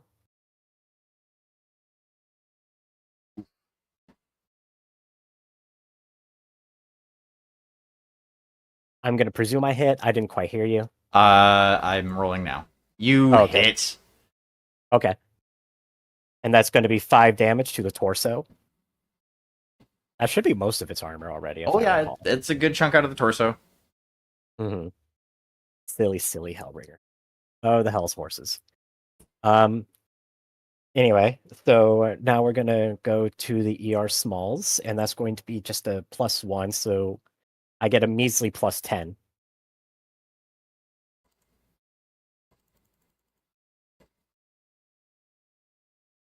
Those ones miss. Damn. All right. Damn, shorty. Okay. So then we're gonna do another +10 for the UAC 5. You can tell that this is actually a more skilled pilot than the rest of them. I would hope so, being in a heavier mech. Those ones miss. Nope. I'm gonna. Now it's my turn to spend edge on me. No way am I letting this go to waste. There. You still miss though. Okay. But you didn't roll snake eyes, so All right. that. Yeah, that's fair. That's fair. All right. Now time for the LRMs. Kabink. and those ones hit. Fantastic. All right. So 1M, nothing. 2M, nothing. 8 damage to the torso. That should probably kill it. Yeah. Oh yeah, that's gonna 8 damage to the torso. Yep. Barely. You just core it with that. I'll take it. Yeah, because you'd done 5, which brought it down to 1 torso armor, and then it has 7 pips of internal. Another weird loadout. You should not have more internal armor pips than internal pips than armor pips. Talk to the Hell's Horses about it. They had an armor shortage when they came up with the Hellbringer. That is insane. Yeah, so you take this this Hellbringer down. How does Okay, cool. Narratively, I'm gonna ask Johan to verify that this particular mech warrior is still alive and to apprehend him if possible. Alrighty, yeah. Yeah, he's your bondsman, so he'll do what you say.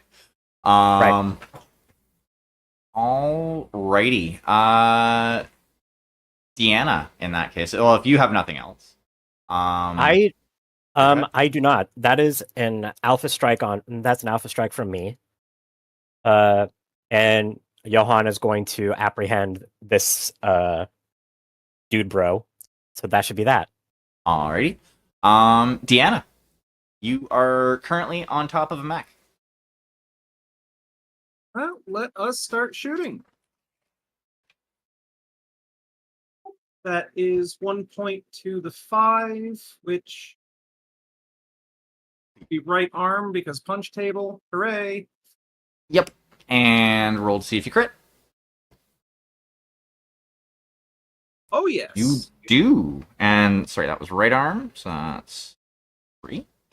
And on an arm crit, do reference table. It doesn't have ammo, so it doesn't matter. It's just the PPC is gone. Yeah. Well, that definitely will remove some of it. Oh yeah. No more EPC. Yep. Yeah. So its arm just disappears. As she sees Ainsley get swatted off of this thing, and it's starting to move the right arm down to point at her, Deanna scrambles down the arm and literally puts her power fist through the lens of the PPC so that it cannot fire because it's got nothing to focus it and nothing to actually make it deadly. Yeah, that's fair. So okay. I do believe you still get all of your attacks, so I believe you can still do your SRMs as well.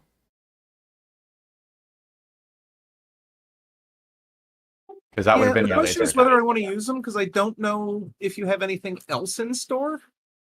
That is also entirely fair. Alrighty.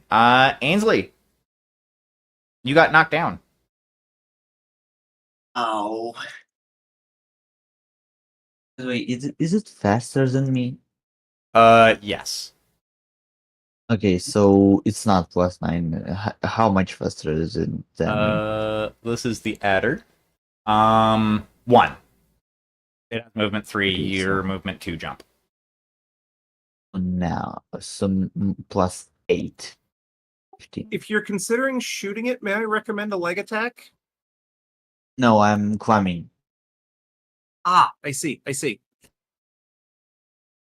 It manages to evade you. It's basically kind of put a little bit off balance by its arm getting blowed up, and just like kind of steps to the side a little bit as you're trying to like jump back on it.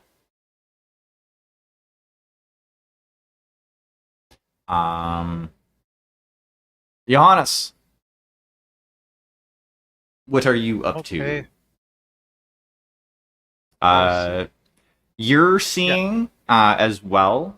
You're seeing on your sensors the this Hellbringer is kind of showing up a little bit fuzzy as well. Like their ECM stuff is kind of buggering with your sensors also. Was. Yes, was. It Unless- was just the adder down. Was Unless there's another one. Nope. Okay. Nope. I wouldn't do that to you guys. No, you would just abandon us on a ghost bear world and leave us to die. By the way, Leave us sweated I out have- for a week. um I have a stupid would like- question. Oh, go ahead. So these guys, as you explained, or rather explained, and played as, they sound a lot like mercs. Well, you So, like Ainsley is definitely free to assume that's what they are. no, like what I'm assuming is, did you accidentally make Ainsley meet her old gang? Nope. But like I said, you can assume, like Ainsley can assume that they're mercenaries, but based on the information you have, they could be mercenaries, they could be dark cast, they could be a force of Jade Falcon that are pretending to be dark cast to try and do some raiding and sow some discord. Like as far as that's basically Ainsley's knowledge base as far as the information that she has. What she wants to infer from that plus all of this is definitely up to her.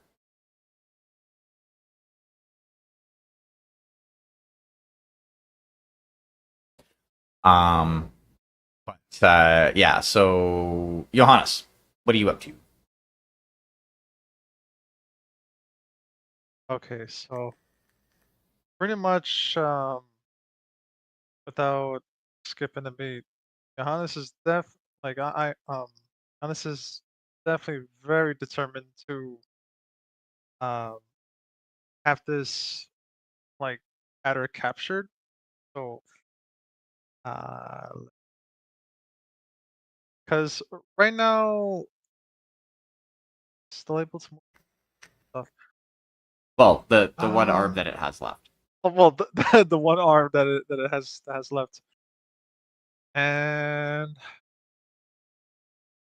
okay, I quickly get on comms to Deanna and make a quick request.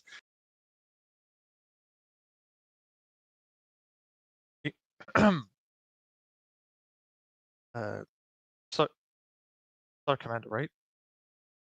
Sorry. Yep. out of character. Just want to make sure. Star Commander, right? Yep. Okay. Star Commander, permission.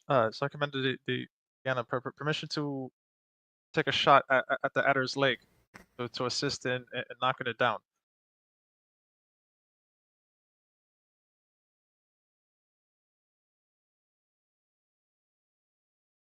If How you is this hit being me, I will transmitted? dismantle you Oh, myself. through comms. I bet. Which comms? Oh, that direct comes to Deanna. Okay. Yeah. Open star comms or direct comms? No, open. Direct comms. Direct comms. Yes. Direct comes to Deanna. Permission to take a shot at. If you hit me, I will dismantle you myself. And I will help.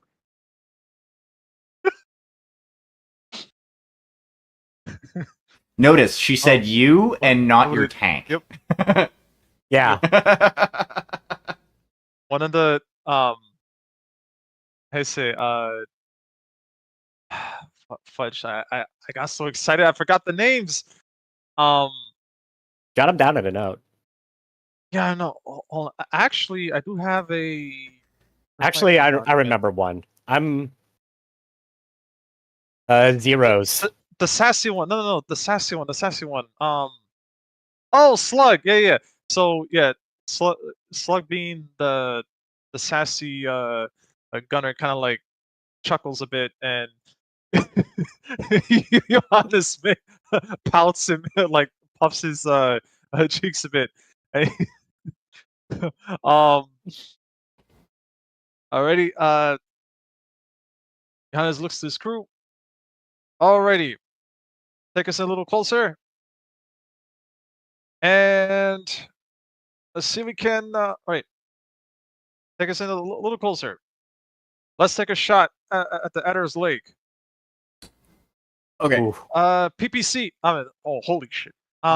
So since you have Yeah. a targeting computer in your tank, Uh-huh. I Yeah. will allow you to do a called shot, but it is going to be at a -3.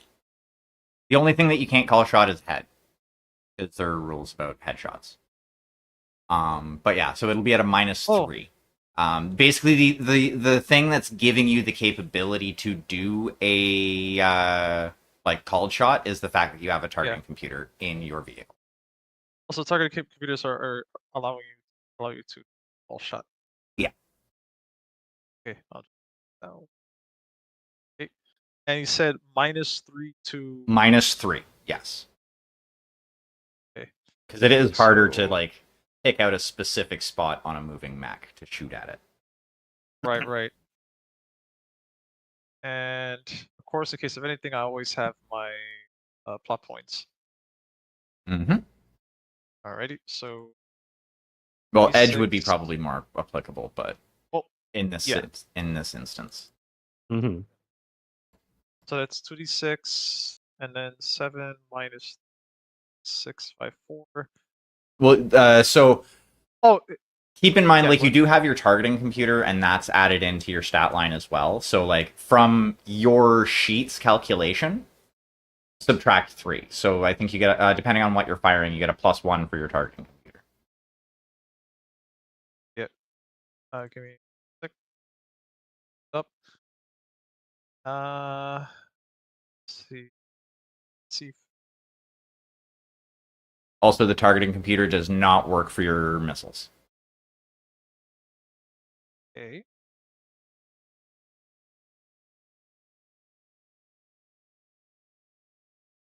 Max 4. Okay, so we're in long range, right? If you want to continue being in long range, yes, you do have the movement to move into medium range. Okay, so I'll be moving into medium range. Mhm. Alrighty. And okay. Yeah.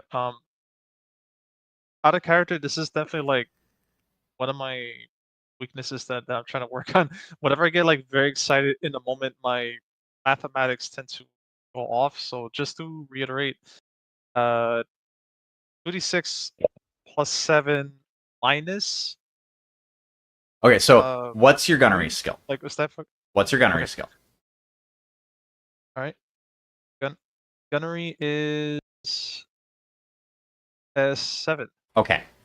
Then if you're and you're shooting your UAC 5? The UAC 5, yes. Okay, so 7 plus 1 because you have the targeting computer and it's still giving an effect. Okay, so that'll make that 8. And then because you're doing a called shot, it's -3 from that, so it's going to be a total of 5. Okay. So that's d6 plus 5. Well, sorry, 4 because of the -1 for the Oh, woods, 4. Right. but we can factor that in on the roll. You miss. So your round kind of like hits the dirt, or your 2 rounds rather, like hit the dirt right at the mech's feet, as you're trying to go for the legs. Ooh. Oh yes, my gunner is certainly not happy, and raises her arms up to the air like, "What happened?" and everyone's kind of like saying, like, I didn't give this one the missiles. mech is moving. What's going on? Like, mech is moving. Mech is moving. We had everybody focus. There's like some, like a little bit of a chatter going on. And it says, "All right, relax. We still have another chance. Actually, I've already attacked. You Right, still have so your like you can attack with all of your weapons, so you can still attack okay, with your medium pulse lasers, okay. which that will be the same damage calculation or the same to hit calculation. So it'll be 2d6 plus 5. Alrighty, we're gonna go for the medium pulse laser. Okay, I've already 6. rolled their piloting, and that's if you're doing a targeted shot again. Target a shot against the leg. Yep. That's 2d6 plus 5. Yep. Alrighty, and roll. Once again, you just managed to miss the legs by a little bit. Ainsley, one of the shots actually kind of comes a little bit close to you. It misses you, but you can Very, very important moment that just got flipped out. it misses you. The one of the lasers kind of just you see the pulses like in front of your battle suit.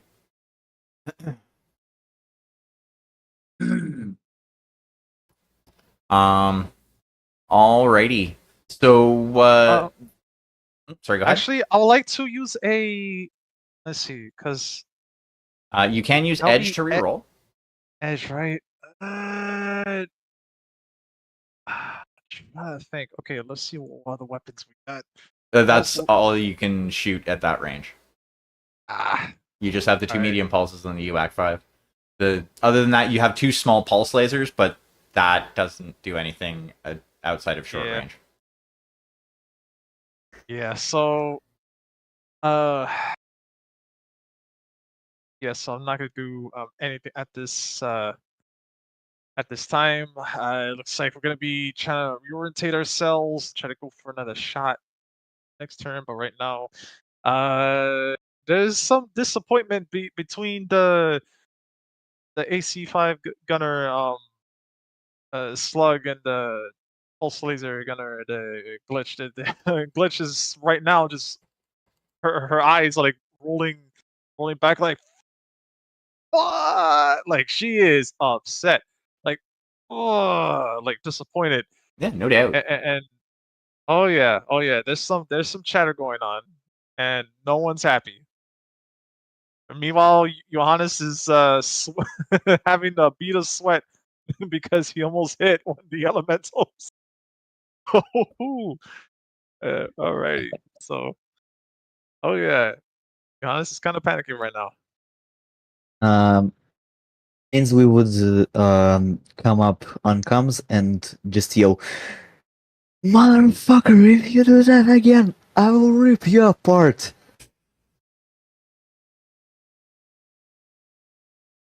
Alrighty.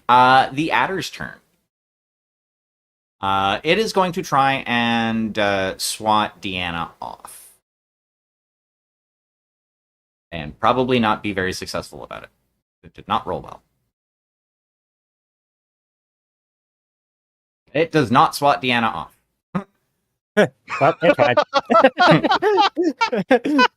Which means Right. it punches itself. It's just like I'm imagining it with its pipe PPC arm just going like, and just like whiffing.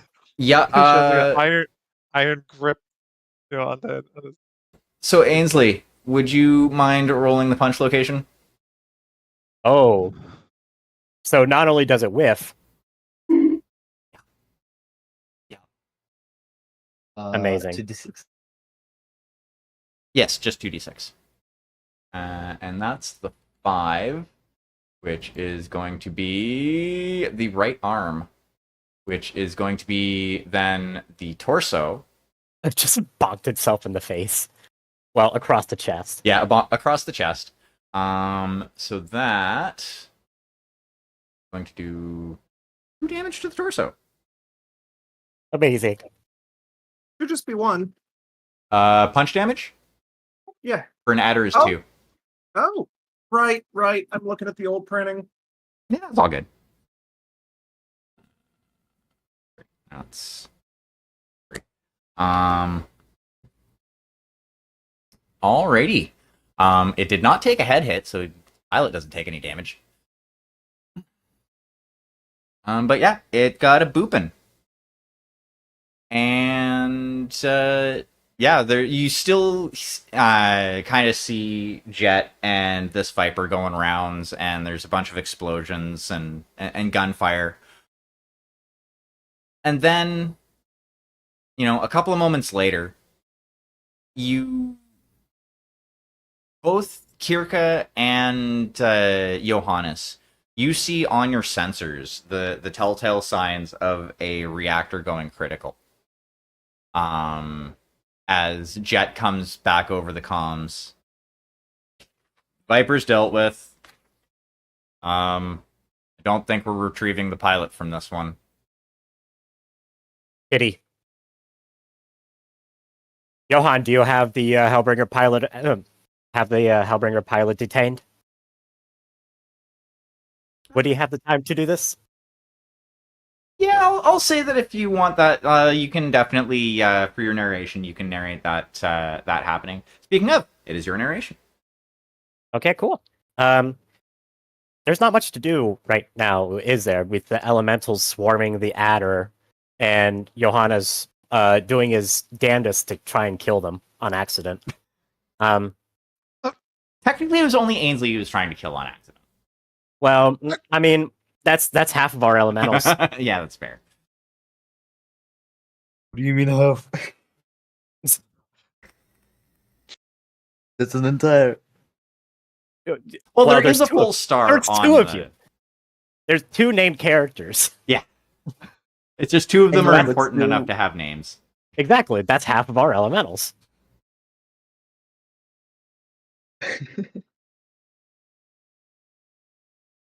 But anyway, so I guess for the time being, I'll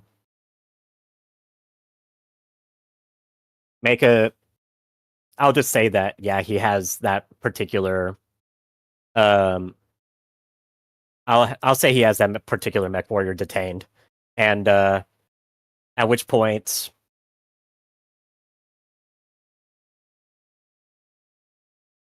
yes, just kind of stand overwatch and make sure that nothing too wild or crazy happens. Since we have a Mechwarrior dismounted. Alrighty. But I'd probably torso twist a little bit to make sure that I have an eye on the action over here. Yeah, that's fair. Mhm. Okay. Deanna. We're just gonna keep tearing this thing apart. Sounds good. So first your lasers are in the torso with a... Okay, so crit the first from being an elemental. Does nothing. Crit the second does nothing. And that's 1 Nothing damage. fun that time. 1 damage to the torso. Did you want to fire your SRM as well? Yes, I think we will. And that's going to the right arm, which is already Well, blowed up. That's 2 damage. Because don't forget it's 1 plus M. Yeah. So that was the M. So first group goes to Center torso, possible crit. yep.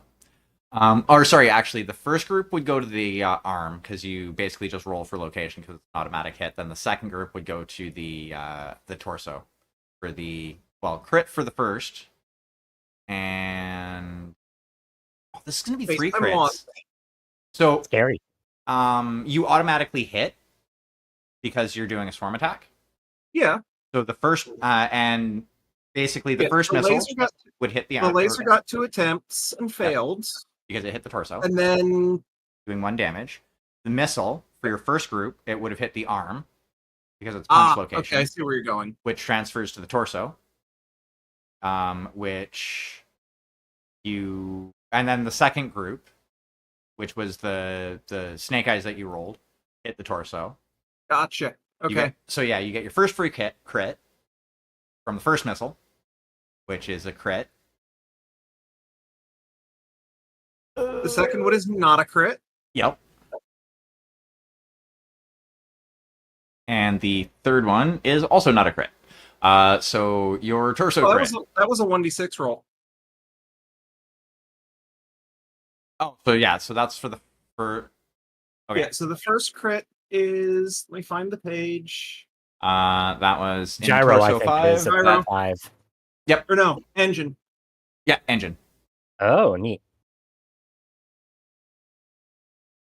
Okay, and yeah, so we got that, and then your snake eyes crit.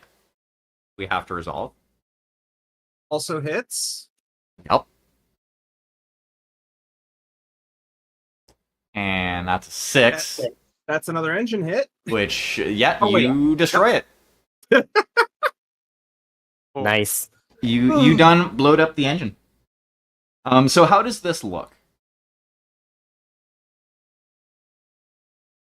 Because I'm picturing like Deanna just like reaching into the back of this mech and pulling out guts.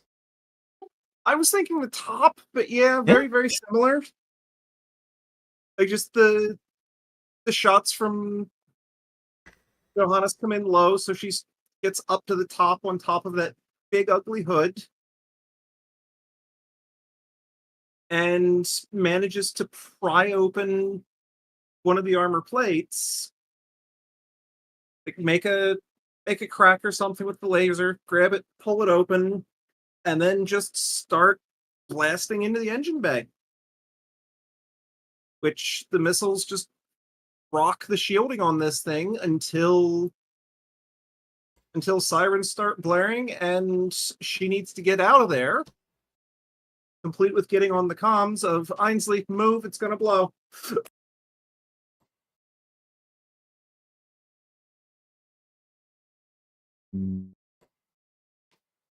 Alrighty. So there are no more enemy mech signatures in the vicinity. And it's at this point as well that you get a message from Left Claw.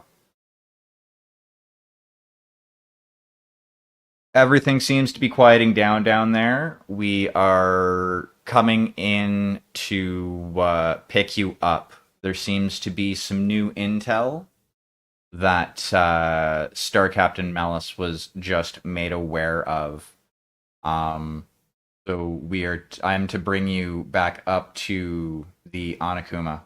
I'm losing you. Can anybody else hear him? It's cutting in and out. Yeah. Cutting in and out. All right, let me attempt something, and I will say that again. Yep. Boop. Fucking Discord being dumb. This is Left Claw.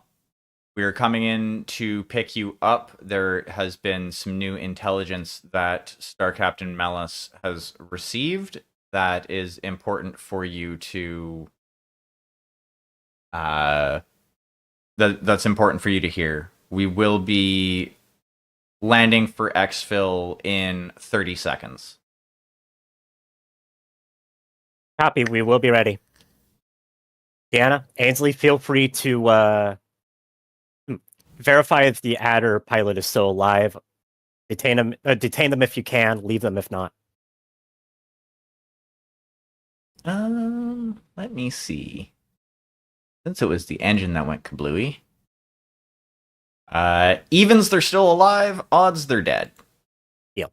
They're still alive. They are not in good shape. They are currently passed out in the cockpit. That's right. The falling over after their engine got blowed up kind of knocked them out. That's okay. They can talk when they're awake. You heard Kirka. Cut him out and let's go. Alrighty, so you all exfil successfully. This is going to be a, I'll say 4 XP session. Yay. All right. Okay. And yeah. So that was definitely fun, and there is definitely more to come. Next session, we will probably wrap up this planet, and then I will probably plan some sort of like short training arc or something like that. So yeah, that was definitely enjoyable. And hey, nobody took a lot of damage this time. Yeah, no one took a lot of damage. No one's having a panic attack. Cattell almost shot something. Yeah, Unfortunately, what it almost shot was Ainsley. Uh-huh. Ainsley. Kirka Which, has that's going to be a thing. Kirka has a little bit of a extreme suntan. Uh-huh. You know, that's one of the things that I never really like got about most like mech style games. Lasers and cockpit glass. To me, that always seems like a bad idea. Because lasers generally go through glass unless it is mirrored in some way. I've always, from my understanding of it, the glass in that they use for mech cockpits is not exactly glass. It's sort of a transparent metal. But let me... Because, like, I've, it's always been that one thing. It's like, okay, so they can see through it, but lasers can't come back through it. Because I would imagine that would be an issue. Yep, there's the answer. Ferroglass. It's see-through armor, transparent armor. Yeah, it tracks. It at least makes it so that it's like, yeah, you're not gonna get like roasted by a laser to the cockpit without it doing any damage. Mm-hmm.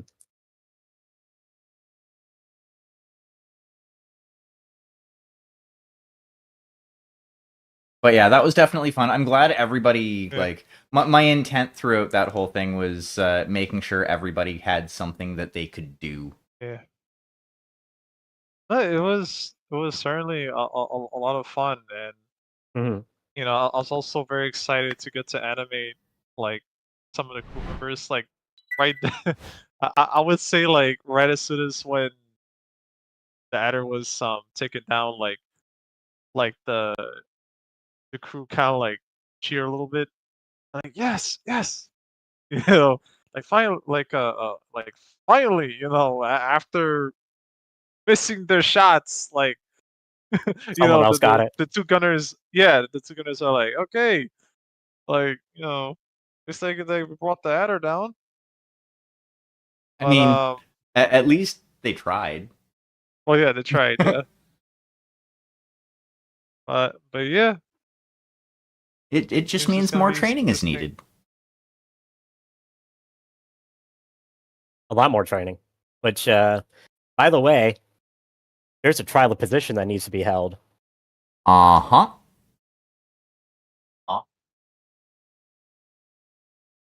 Oh yeah.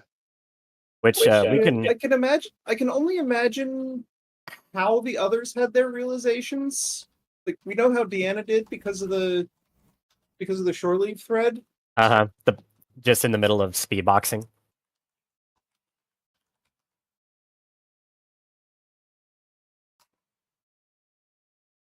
Yeah, I think I've said. I think we kind of. Yeah. I think I'm going to go along with what we had said last week or whenever it was, that